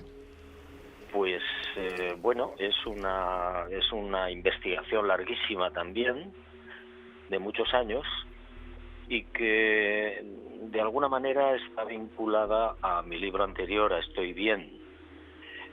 Cuando yo descubro que hay vida detrás de la muerte, y es la investigación un poco recogida en Estoy bien, pues digamos que es una consecuencia casi lógica el que, casi bromeando, yo con determinadas personas trate de hacer el pacto, es decir, el primero de los 2 que muera, pues si hay algo al otro lado de la muerte, pues que avise, ¿no? Y esto lo estuve haciendo durante muchísimos años, con mucha gente, muchas personas, repito, medio en broma al principio, pero después cuando, bueno, pues uno de los 2 moría, habíamos establecido las señales pertinentes, cuanto más difícil mejor, y bueno, pues se iban cumpliendo todas. Eso es un poco pactos y señales, ¿no? Señales también, la segunda parte es, pues, cuando alguien tiene una preocupación o un problema grave, bueno, yo lo que hacía o lo que hago es dirigir la mirada o el pensamiento a los cielos y solicitar una señal, ¿no? Es decir, bueno, ¿cuál es la solución? ¿Cómo se resuelve este problema? Esa es, digamos, la segunda parte de Pactos y Señales. A diferencia del otro libro, Estoy bien, por eso tiene más de 800 páginas de trabajo detrás. Sí, es una investigación. Bueno, yo no sé si llamarlo investigación, porque hay momentos en los que sencillamente era establecer un pacto con alguien, ¿no? y esperar a que, bueno, que se cumpliera en el caso de que muriese el otro, ¿no? No sé si a eso se le puede llamar investigación. Lo que sí es cierto es que es un largo recorrido de muchos años en los que yo he ido captando no solamente que los pactos o que esas personas siguen vivas y por tanto los pactos se cumplen, sino que las señales se suceden una detrás de otra, y eso significa pues nada menos que un orden invisible y establecido que está por ahí, que no tiene nada que ver, por supuesto, con las religiones, y bueno, pues que hay alguien que vela por el ser humano, aunque no lo entendamos muy bien. Una vez que tenemos claro que hay vida después de la muerte, ¿cómo intentas comunicarte con los que están al otro lado para recibir esas señales? Bueno, yo, como digo, casi siempre sucede medio en broma, porque cuando uno plantea el tema de la muerte, pues bueno, no lo hace en serio, aparentemente, ¿no? Y entonces lo que yo hago es, con la otra persona, decir, bueno, si es cierto que hay algo más allá, después de la muerte, pues se tiene que cumplir la señal tal, ¿no? Y entonces entre los dos establecemos la señal que sea, que cuanto más difícil y comprometida sea, mejor que mejor. Y eso queda por escrito, es decir, yo tengo un cuaderno, bueno, varios cuadernos de pactos y señales, donde una vez que yo he establecido el pacto con un señor o una señora, pues me voy al cuaderno, lo escribo, lo que yo llamo el protocolo, y espero. Hombre, también puede ser que me muera yo, ¿no? Pero bueno, hasta ahora no ha sido así. Y entonces, bueno, pues veo si se cumple o no se cumple. Yo pongo los plazos, o ponemos entre los dos los plazos, para que se cumpla esa señal. Y repito, bueno, pues a veces se me ocurre a mí la señal, a veces se le ocurre al otro. A veces no se te ocurre nada, simplemente solicitas la señal sin más, en un plazo determinado, 24, 48 horas, una semana, no sé, lo que sea. Y bueno, repito, yo he hecho el pacto con más de 100 personas y se han cumplido. ¿Qué puedo pensar? Es decir, para que nosotros lo entendamos y los oyentes también, tú has pactado con estas personas y estas personas, cuando ya no han estado aquí, te han respondido. Sí. Por ejemplo. Un poco lo que quería hacer Houdini, ¿no?, en su día. Sí. Bueno, esto no es nuevo, O sea, este asunto de los pactos, entre comillas, es viejo como el mundo, creo yo. Pero yo creo que aquí lo más interesante son los ejemplos. Es decir, estábamos hace un momento hablando con el director de Fernando Jiménez del Oso, y bueno, pues yo no hice el pacto con él en vida, que esta es otra modalidad de pactos, es decir, no estableces el pacto con una persona mientras vive, pero sí lo estableces en el momento que te enteras de que ha fallecido. Y entonces mentalmente, con Fernando Jiménez del Oso, pues yo establecí ese pacto. Dije, bueno, yo sé que estás vivo, pero bueno, si no te importa, pues me das una señal. Y la señal que yo establecí es: en el siguiente número de la revista que él dirigía, tiene que aparecer un dibujo de Fernando Jiménez del Oso. Fernando era un dibujante muy bueno, y bueno, se me ocurrió que eso podía ser así. Y lo establecí, hice el protocolo, lo redacté en el cuaderno y esperé. Entonces, Fernando murió el día de resurrección, como no podía ser de otra manera, del 2005, si no recuerdo mal. Y entonces dije, bueno, pues el siguiente número de la revista tiene que aparecer esa caricatura. La revista se cerró a finales del mes de abril y no salió ningún dibujo. Y entonces comprendí que, claro, él no la estaba dirigiendo, la revista, puesto que estaba ingresado en un hospital. Y bueno, le di otra oportunidad y le dije, bueno, pues en el siguiente número. Y efectivamente, y además en la página 3, que era donde él escribía su columna. Y efectivamente, en el siguiente número apareció un dibujo de Fernando, él mismo, tirando de un ovni con una cuerdecita. Claro, es imposible, desde el punto de vista del cálculo de probabilidad matemática, que eso pueda ser una casualidad. Es imposible. Aparte que yo no creo en la casualidad, pero bueno. Voy a leer algunas frases que voy a utilizar como propias preguntas que hay justo en la parte trasera de tu libro, Juanjo, y algunas que me han sorprendido mucho, como no lo lea, su vida después tendrá sentido. ¿Qué quieres decir con esto? Pues muy sencillo. Cuando alguien lee Pactos y Señales, se da cuenta inmediatamente, por supuesto, de que hay algo más, hay un poder invisible que controla las vidas de todos los seres humanos, de todos. Entonces, al darte cuenta de esto, de que eso es así, a la vista de los casos que se exponen ahí, más de 200, pues claro, no puedes pensar de la misma manera que venías pensando. Por lo menos la perspectiva de la vida cambia. Por eso recomiendo que no se lea si uno no quiere cambiar de vida.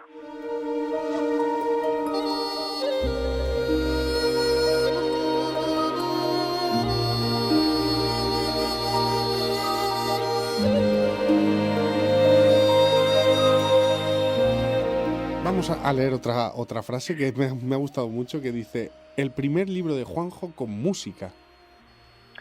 Sí, es el primer libro en el que, bueno, con las tecnologías actuales y modernísimas, pues se ha incluido una banda sonora que, digamos, es otra señal que aparece en uno de los caballos de Troya.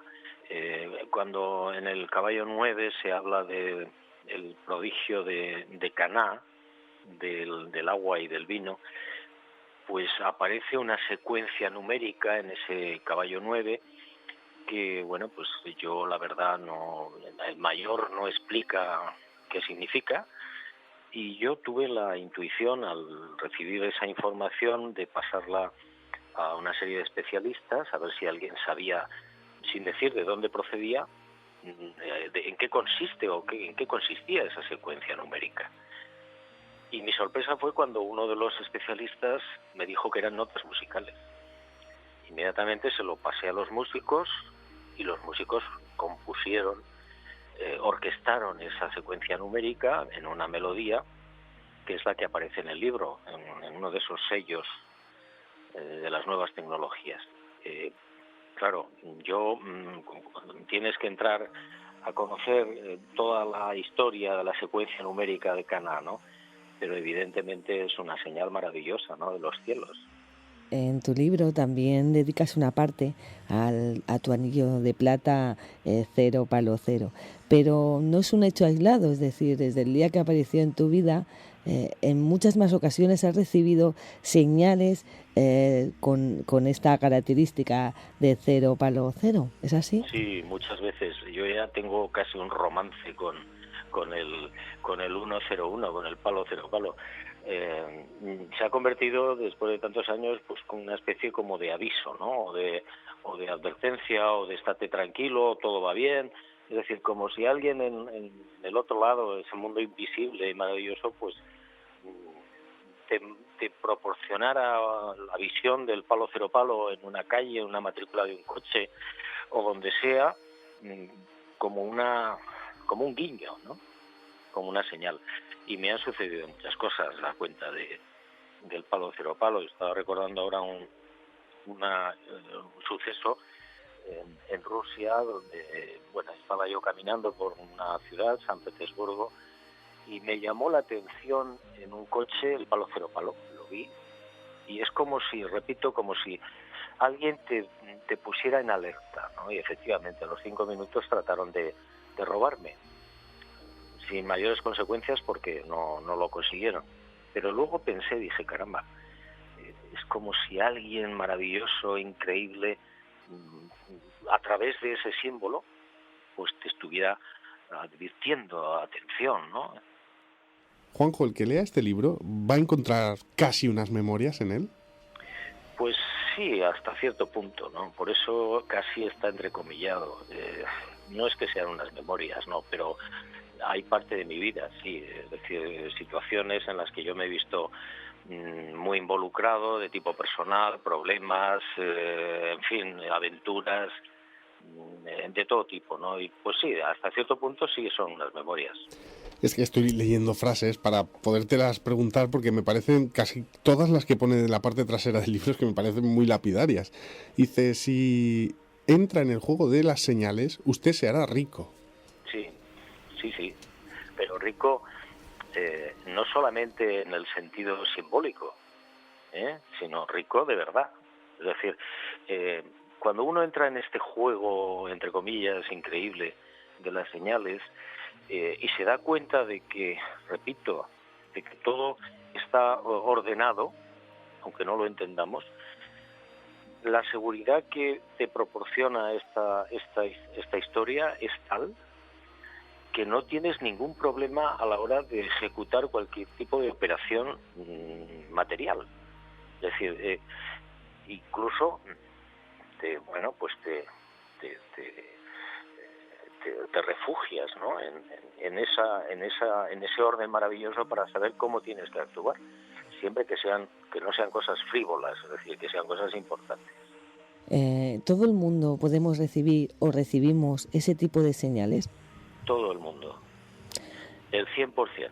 Lo que pasa es que el 99,99% pues no nos enteramos muy bien, porque estamos imbuidos en otra historia, en la vida, en las prisas, en un mundo un poco enloquecido, y no nos damos cuenta que esas señales llegan desde el primer día, ¿no? Constantemente, a todo el mundo, constantemente. Cuando te das cuenta de la primera señal, entonces abres los ojos, ¿no? Y dices, un momento, ¿qué está pasando? ¿Puede ser también en lo onírico recibir esos mensajes en los sueños? Sí, efectivamente. En los sueños pasan cosas muy interesantes, ¿no?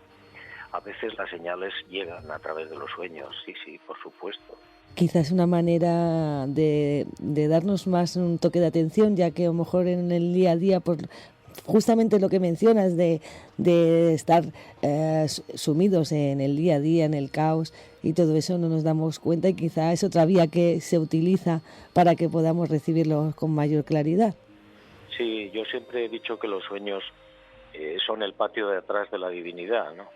Y que ahí pasan cosas maravillosas, increíbles, fascinantes, sueños informativos y señales, por supuesto, ¿no? Lo que pasa es que o bien no sabemos interpretarlas, o las olvidamos, o no las recordamos, también suele suceder, ¿no? Pero sí, los sueños, la mayor parte de los sueños, no todos, son interesantísimos. Alguien nos está marcando un número confidencial de teléfono y hablándonos.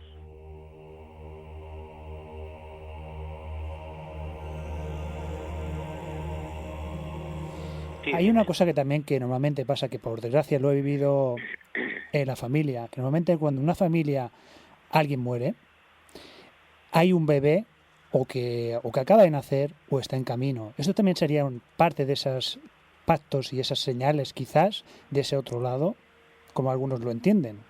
Pues a veces puede ser, no cabe duda. No, habría que estudiar cada caso, ¿no? Pero vamos, puede ser. Imagínate que alguien fallece, una persona de su entorno, y desea, no sé, tener una compensación, por decirlo de alguna manera, y nace un niño. Bueno, pues eso podría ser considerado una señal, aunque me parece un poco ambigua. Es decir, yo siempre procuro, y cuando hablo de este asunto, recomendar a la gente que haga o que solicite señales dificilísimas, casi imposibles, porque ahí no cabe la menor duda ya de que eso es muy complejo a la hora de atribuirlo a que se sabe qué, ¿no? Es decir, vamos a ver, yo siempre recurro a los ejemplos porque creo que es lo mejor, lo más didáctico.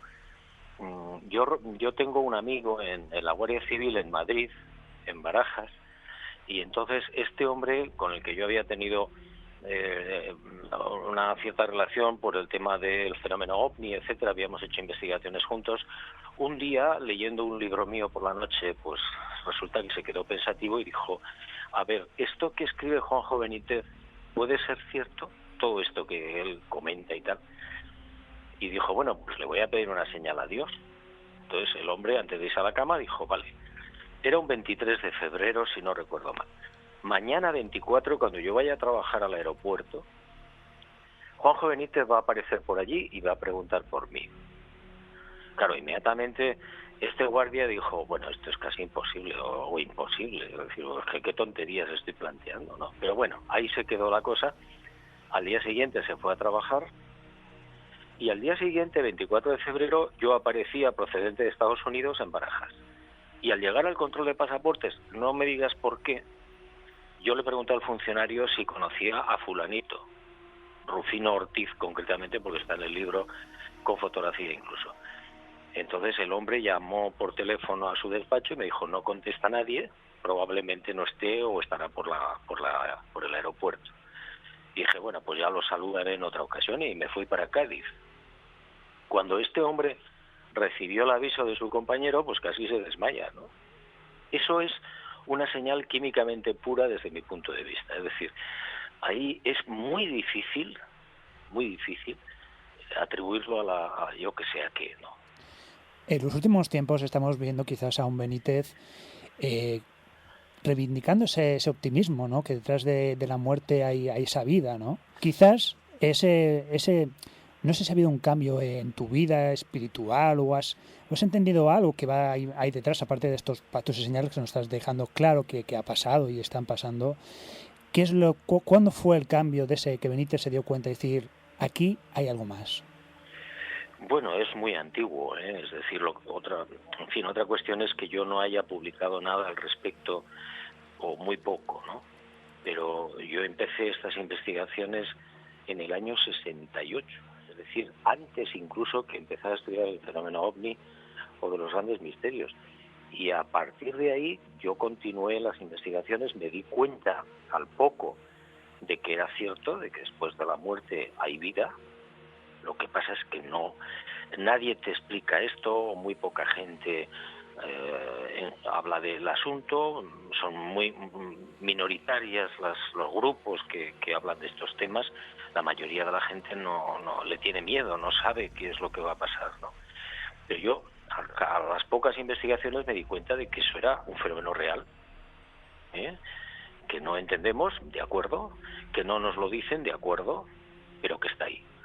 Y a partir de ahí yo empecé a hacer mis propias exploraciones, mis propios pactos, a solicitar las señales, etcétera, etcétera.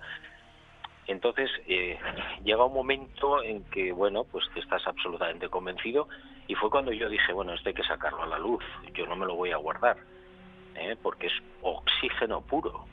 Es decir, en una sociedad en estos momentos que está prácticamente en la UCI, pues hay que facilitar todo el oxígeno posible. Juanjo, tu primer libro fue, Existió otra humanidad.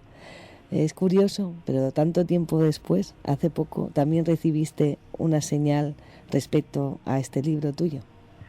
He recibido varias, sí. La última, no sé si te refieres a la última. Sí, a la última. A la última, pues que no está en el libro, que no está en Pactos y Señales.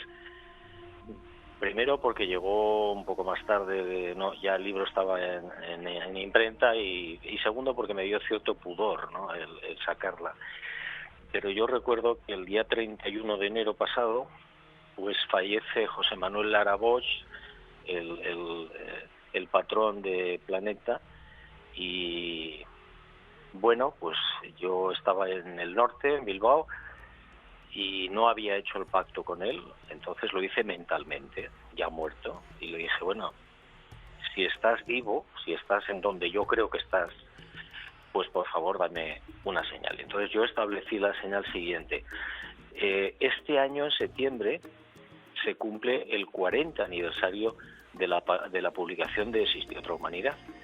Dije, bueno, pues cuando yo vaya a Barcelona al funeral, el día 2 de febrero, lunes, alguien, no sé quién, en Barcelona, me tiene que dar una noticia sobre Existió otra humanidad. Bueno, acudí al cuaderno, hice el protocolo, y a los 2 días después fui a Barcelona al funeral. Y entonces, bueno, por abreviar un poco la película, cuando ya íbamos camino de la iglesia, pues uno de mis editores íbamos en un taxi con mi mujer y este hombre, y se volvió David y me dice, por cierto, no te he comentado, pero vamos a hacer una edición especial de Existe otra humanidad. Claro, y yo me quedé perplejo, ¿no? Porque aunque estoy acostumbrado a este tipo de cosas, cada señal, cuando está clara, te deja perplejo, ¿no? Eso quiere decir que José Manuel Lara Bosch está vivo, desde mi punto de vista.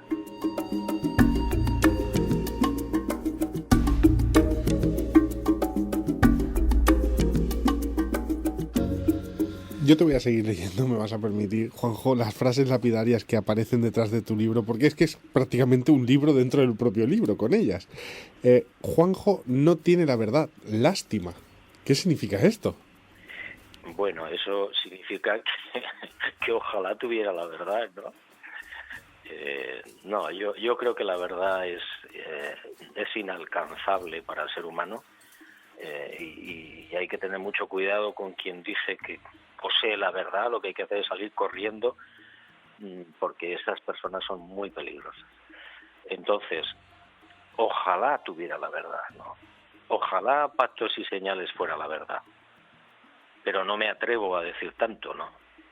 Reflexionando un poco sobre tanto este libro como los casos que comentas, como los de Estoy Bien también, que se pueden aunar todos, me sorprende que la ciencia, de alguna manera, no sé cómo has llevado el tema de la ciencia en sí, no haya investigado prácticamente nada o lo dé como algo, bueno, como un poco que nos dejan así un poquito de lado estos temas.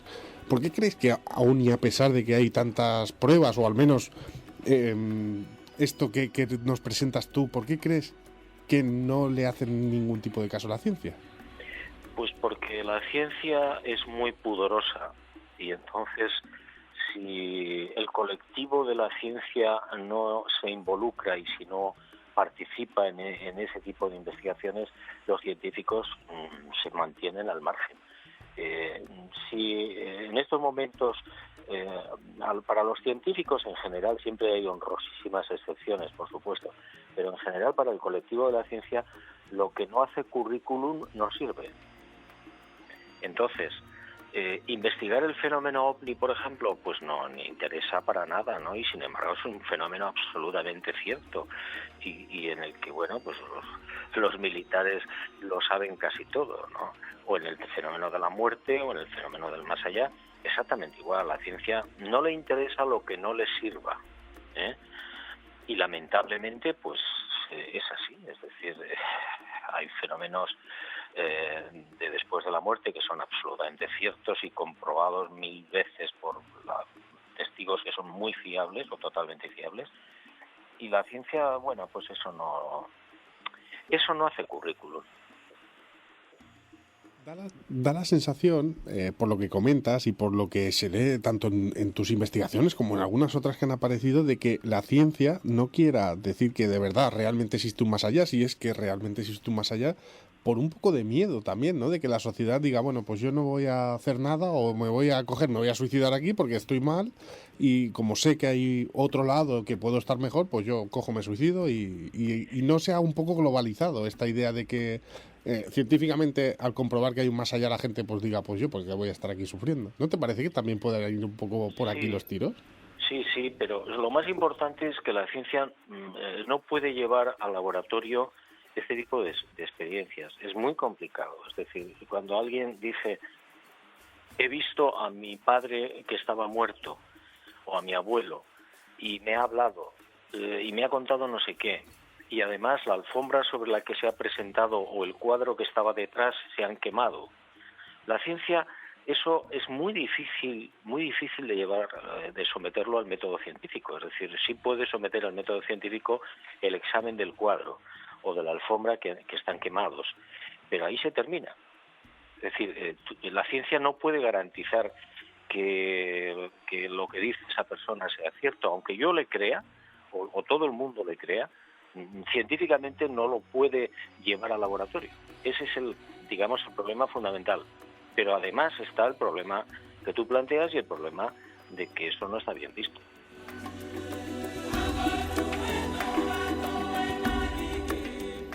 los cuadros también adoptan un gran protagonismo, Juanjo, en tu vida. Porque dice una antigua tradición inglesa, ¿no?, que la caída de un cuadro predice supuestamente una muerte inminente, ¿no?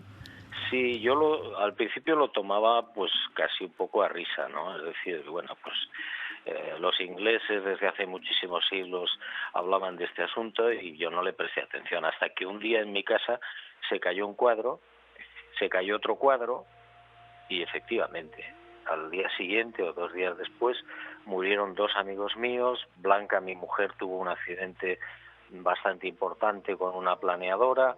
Bueno, y ya cuando se cae un cuadro en mi casa, todo el mundo nos miramos y nos echamos a temblar, ¿no?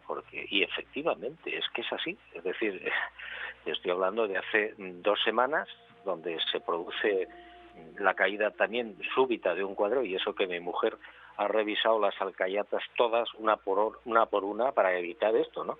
Pero bueno, se siguen cayendo y se siguen produciendo fallecimientos. Aparte de estas señales que, bueno, pueden parecer más o menos evidentes, en este caso, ¿has pensado alguna vez en intentar que te dijeran más? Es decir, ir más allá, que te reportaran más información, de alguna forma. Pues alguna vez lo he pensado, pero no lo he hecho. Es decir, he pedido información a través de las señales cuando hay un problema, repito, importante o una duda notable en mi vida o en la vida de otra persona, ¿no? Bueno, pero se limita o se circunscribe a ese problema concreto. No se me ha ocurrido nunca solicitar otras informaciones, entre otras cosas porque con lo que ya tengo bastante. Es decir, sabiendo como sé que después de la vida hay una vida mucho más importante y mucho más real que esta, me doy, con un canto en los dientes, ¿no? Hombre, quizás quisiera tener más detalles, pero de momento no lo he planteado así, como una señal. A título personal, ¿tú qué crees que hay a ese otro lado, en ese más allá?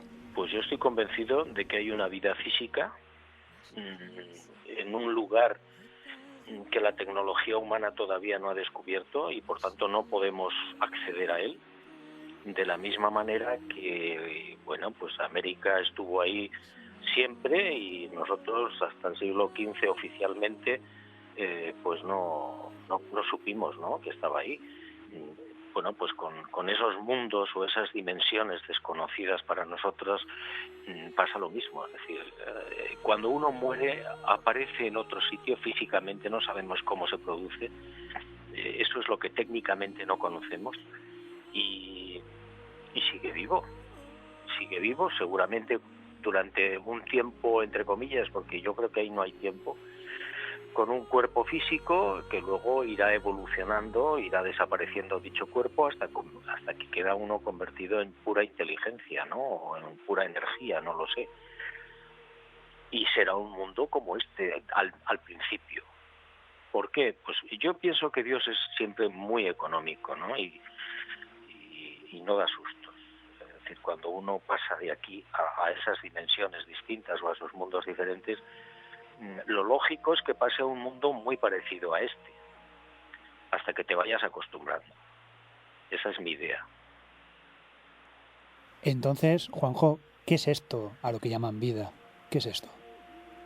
¿Esto? Sí. ¿Qué es esto? La vida que estamos aquí, exactamente para qué estamos aquí, por qué. Pues esa es la gran pregunta, ¿no? Pues probablemente es una gran experiencia, ¿no?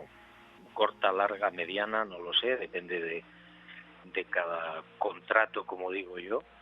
Es una experiencia. La vida no es más que eso, es decir, es una cadena de experiencias donde uno sabe qué es el tiempo, donde uno experimenta el dolor, donde uno experimenta la materia, la imperfección, la belleza, en fin, toda la cadena enorme de experiencias que un ser humano puede experimentar aquí. Y cuando te vas al otro lado ya sabes de qué va esto. Aquí no, yo creo que no se viene a aprender, como dice mucha gente. Aquí se viene a experimentar. Y eso es la vida. Que ya en teoría muy personal mía y en hipótesis totalmente hipótesis, que esto ha sido elegido previamente antes de nacer, yo creo que sí. Y que luego se borra, ¿no? Cuando uno nace, para no descafeinar la experiencia, queda borrado. Y entonces la gente no sabe por qué está aquí, qué diablos pinta uno aquí y por qué pasan las cosas que suceden, ¿no? Y había un filósofo griego, que no me acuerdo de su nombre, que decía que la vida era una especie de cárcel en la que en ese más allá nos condenaban, y entonces, dependiendo del delito que hubiésemos cometido aquí, nos daban una cárcel con carne y hueso y una cantidad de años a vivir, que era la pena, por decirlo de alguna manera, que teníamos que cumplir aquí para luego volver nuevamente a ese más allá. Es una teoría también muy curiosa, ¿no? Sí, es una hipótesis, ¿no? de trabajo, por supuesto. Pero yo creo que es mucho más amplia y no solamente sería una cárcel, que bueno, no sé, los niños, por ejemplo, Down, o los autistas, o los que tienen, las personas que tienen parálisis cerebral, esos sí son cárceles, voluntariamente buscadas para experimentar hasta el extremo, ¿no? Jesús de Nazaret en Caballo de Troya los llama héroes a estas personas. Pero yo creo que en general, eso puede ser un porcentaje muy pequeño, pero en general la gente que viene a este mundo viene a experimentar. Es decir, no es que sea una cárcel, sino que te ofrecen quizás la posibilidad de experimentar la materia, porque de donde tú vienes, del lugar donde tú estás habitualmente, ahí no hay materia. Y bueno, pues a lo mejor te apetece experimentar qué es esto, ¿no? En una etapa y en un sitio y en una familia y en un no sé dónde y con todo tipo de problemas. En fin, es una hipótesis, ¿eh? Quizá lo significativo de ello es que al recibir esas señales, pues lo que nos transmiten es que a pesar de todo, en lo que estamos inmersos en el día a día, siempre hay esperanza y una confianza de que siempre nos esperará algo mejor. Sí, claro. Es que pactos y señales, o estoy bien, es eso, es decir, oxígeno. Es decir, y oxígeno basado en las experiencias de muchas personas que aseguran haber visto a sus familiares o amigos muertos. Es decir, a mí me bastaría con que una sola de esas experiencias fuera absolutamente cierta, porque significa que después de la muerte se sigue vivo. Yo sé que no es solamente una, sino que son prácticamente la totalidad de las personas con las que yo he podido conversar que te están contando algo que verdaderamente les ha pasado, y que mucha gente no quiere contar. Es decir, cuesta trabajo que se abran, porque son asuntos muy personales, ¿no? Juanjo, ¿a día de hoy te sigues sorprendiendo con los casos que te llegan? Sí, totalmente. Ayer, concretamente, en Málaga, yo estaba siguiendo un tema de investigación de OVNI, y con un médico, una persona, en fin, con cierto nivel, me explicó otra historia de un familiar suyo que había tenido una experiencia bueno, pues con un médico que había fallecido años antes y que le estuvo atendiendo en su consulta, en su clínica, a esta persona con su bebé. Bueno, pues yo me quedo desconcertado todavía, ¿no? Porque es impresionante, es decir, suceden cosas constantemente a todo el mundo. Y eso ratifica que después de la muerte hay vida, por supuesto, que es lo más fantástico, ¿no? Lo más optimista que te pueda pasar. Pregunta típica y tópica, Juanjo. ¿Qué caso de este libro es el que más te ha impactado y por qué? Uy, qué difícil. Qué difícil. No sé, quizás el que he contado del Guardia Civil del aeropuerto de Barajas es un caso, repito, químicamente puro. Es casi imposible, improbable que eso pueda suceder. Es muy, muy complicado. No sé, yo recuerdo un caso, quizás más entrando en lo personal. Yo estaba durante años muy atareado con el tema de la ley del contrato, como lo llamo yo, que es un poco lo que comentábamos antes, ¿no? Es decir, si a título de hipótesis, bueno, pues a lo mejor antes de nacer uno elige, ¿no? Y firma el contrato de lo que quiere vivir aquí en la Tierra. Bien, yo estaba muy atareado con este asunto, dándole vueltas, no lo veía claro, cómo es posible, etcétera. Y un día en Jerusalén estaba, repito, en esa fiebre y le digo a Dios, bueno, ¿por qué no me das una señal? Y entonces yo mismo digo, bueno, ¿y qué señal?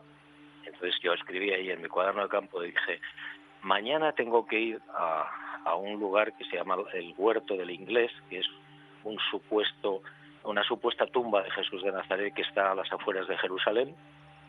Bueno, yo allí me tengo que encontrar con una rosa blanca. Y yo mismo luego pensé y dije, bueno, pero si estamos me parece que era febrero, un frío espantoso, lluvia, no es el tiempo de las rosas. Pero bueno, ya estaba establecido y dije, de acuerdo. Al día siguiente, por la mañana, cuando yo acudí al Huerto del Inglés, había una sola rosa blanca abierta en los jardines y me quedé perplejo, ¿no?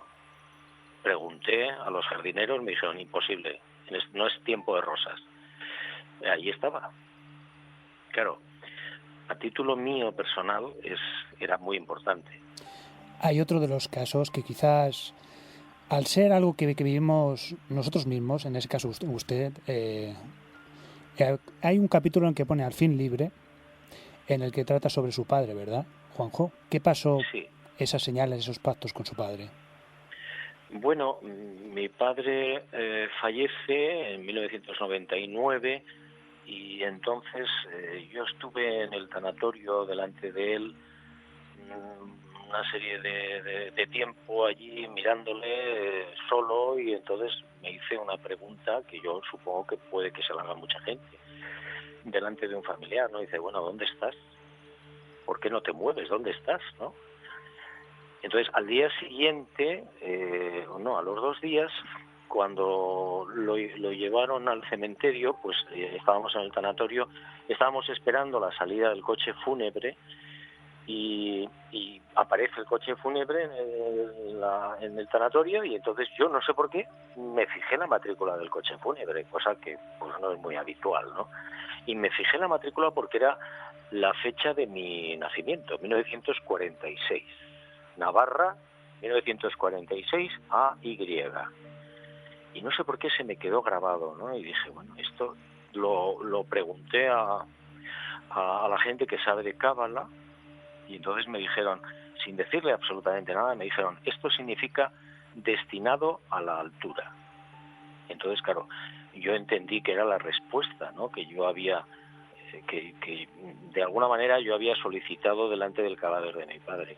A partir de ahí yo tuve ya una serie de experiencias con él, donde yo empecé a recibir, o supuestamente a recibir, una información que es la que dio lugar al fin libre, al libro, ¿no? Juanjo, en muchas ocasiones te escucho comentar o hablar de Dios. ¿Hay que creer en un Dios o en algo para ir a ese más allá? ¿O aunque no seamos crédulos, ese más allá nos espera? Mira, estamos todos, absolutamente todos, condenados a ser felices. Piense uno lo que piense, haga lo que haga, sea el bueno o sea el malo de la película. Es decir, al final todos vamos a aparecer en el mismo sitio, porque no es lo que nos han vendido, es decir, no es lo que predican las religiones, no tiene nada que ver.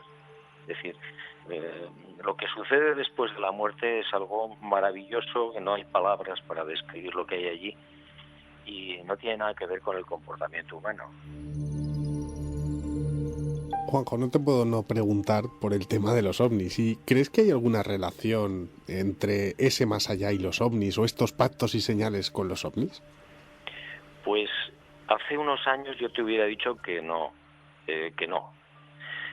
Yo hoy soy más flexible, y después de investigar muchos casos, o bastantes casos, en los que el fenómeno ovni está ligado, o aparentemente aparece ligado al fenómeno de la muerte, pues ya no me atrevo a ser tan tajante, ¿no? Y hay casos en los que la persona que está muerta repito, aparece vinculada a la presencia de una nave.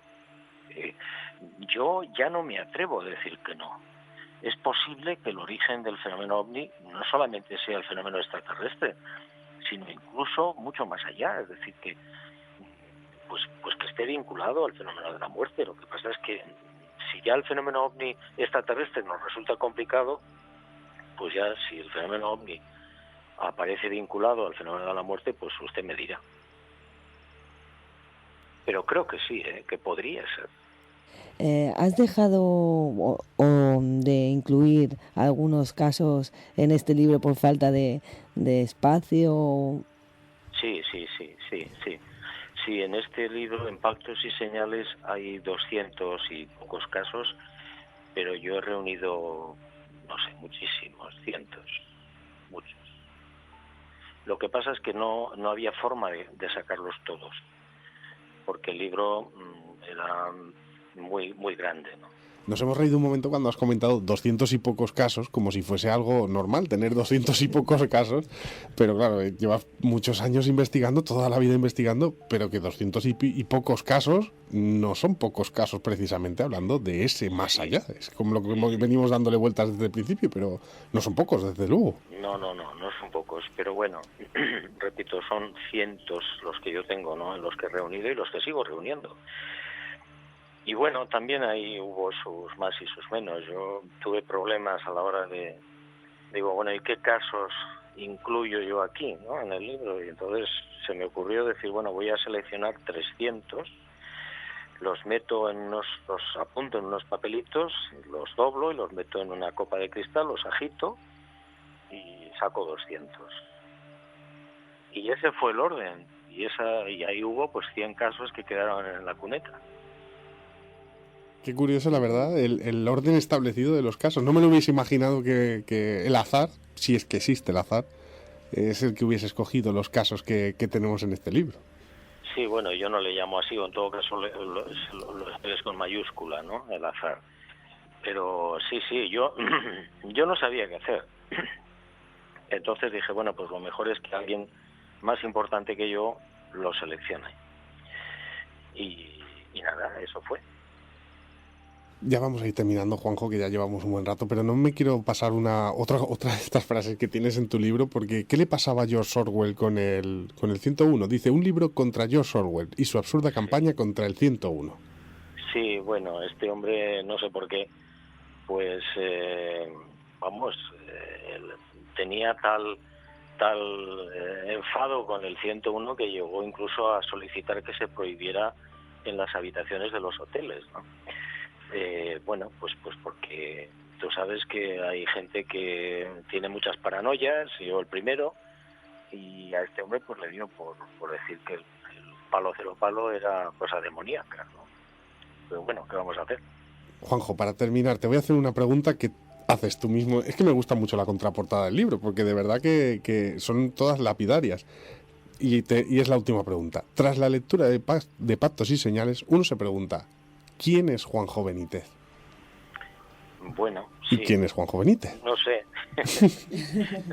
No lo sé. Una persona que busca constantemente, como tantas y como muchas, y que quizás ha asomado la nariz a un universo que no es el habitual.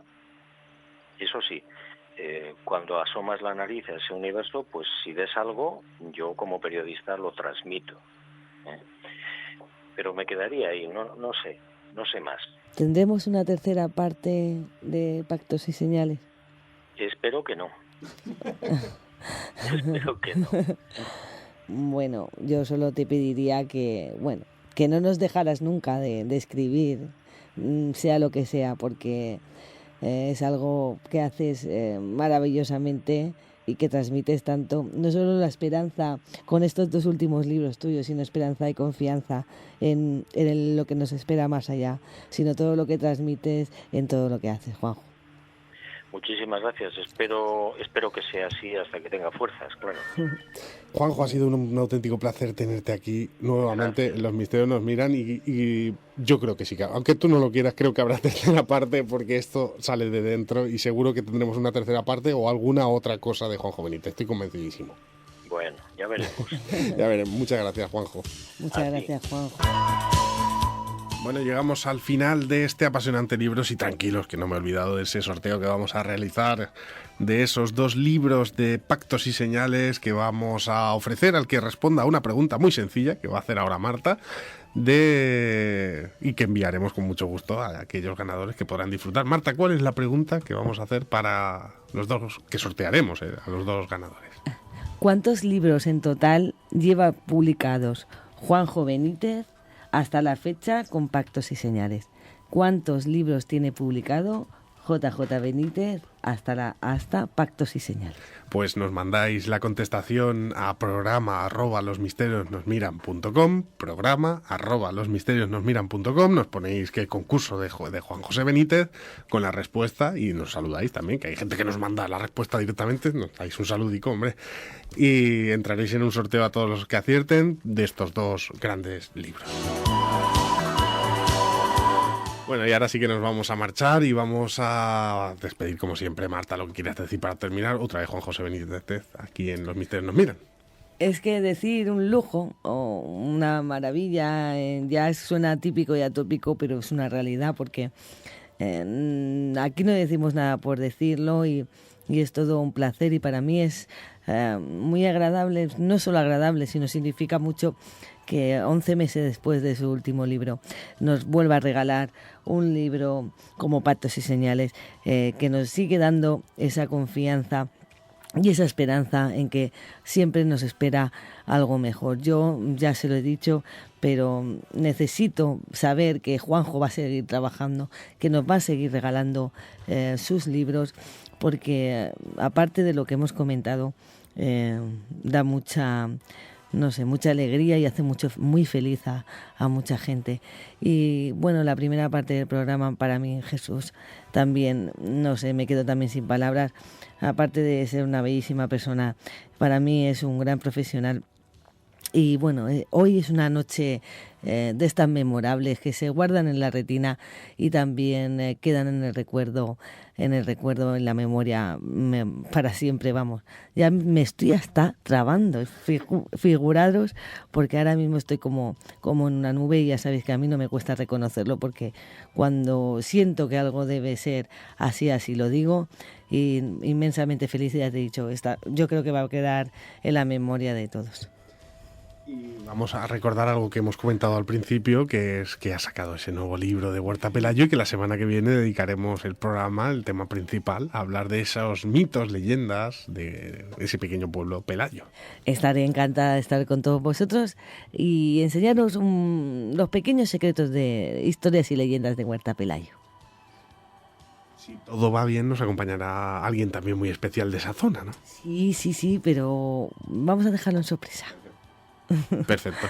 También para todos aquellos que quieran tener un libro firmado y que te quieran ver en persona, el día 28 de este mes, bueno, ahora me lo dices tú, sí, en Madrid, conferencia sobre el Chifré. Exactamente. Si todo va bien y no ocurre nada extraño, el día 28 de marzo estaremos en Madrid, invitada por divulgadores del misterio en el Bar Negro, donde daré una charla, una conferencia sobre los misterios del Chifré. La entrada es gratuita, todo el mundo que se quiera acercar, allí estaremos y bueno, también tendré algunos ejemplares por si alguien quiere adquirir el libro de Huerta Pelayo.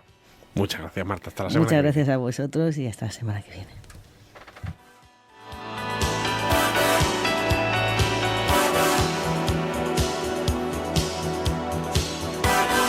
Cristóbal, como siempre, un auténtico placer. Vamos a tener que hacer cosas ya, porque todo el mundo aquí saca libros, hacen conferencias, nosotros... Bueno, tú estás cerca también, Ahí andamos también, sí, con un lugar también de poder muy, muy potente, ¿no? Pero la verdad que yo estoy encantado, ¿no? Hoy ha sido una noche de emoción total, primero con Callejo, con esos lugares de poder, ¿no? Fascinante.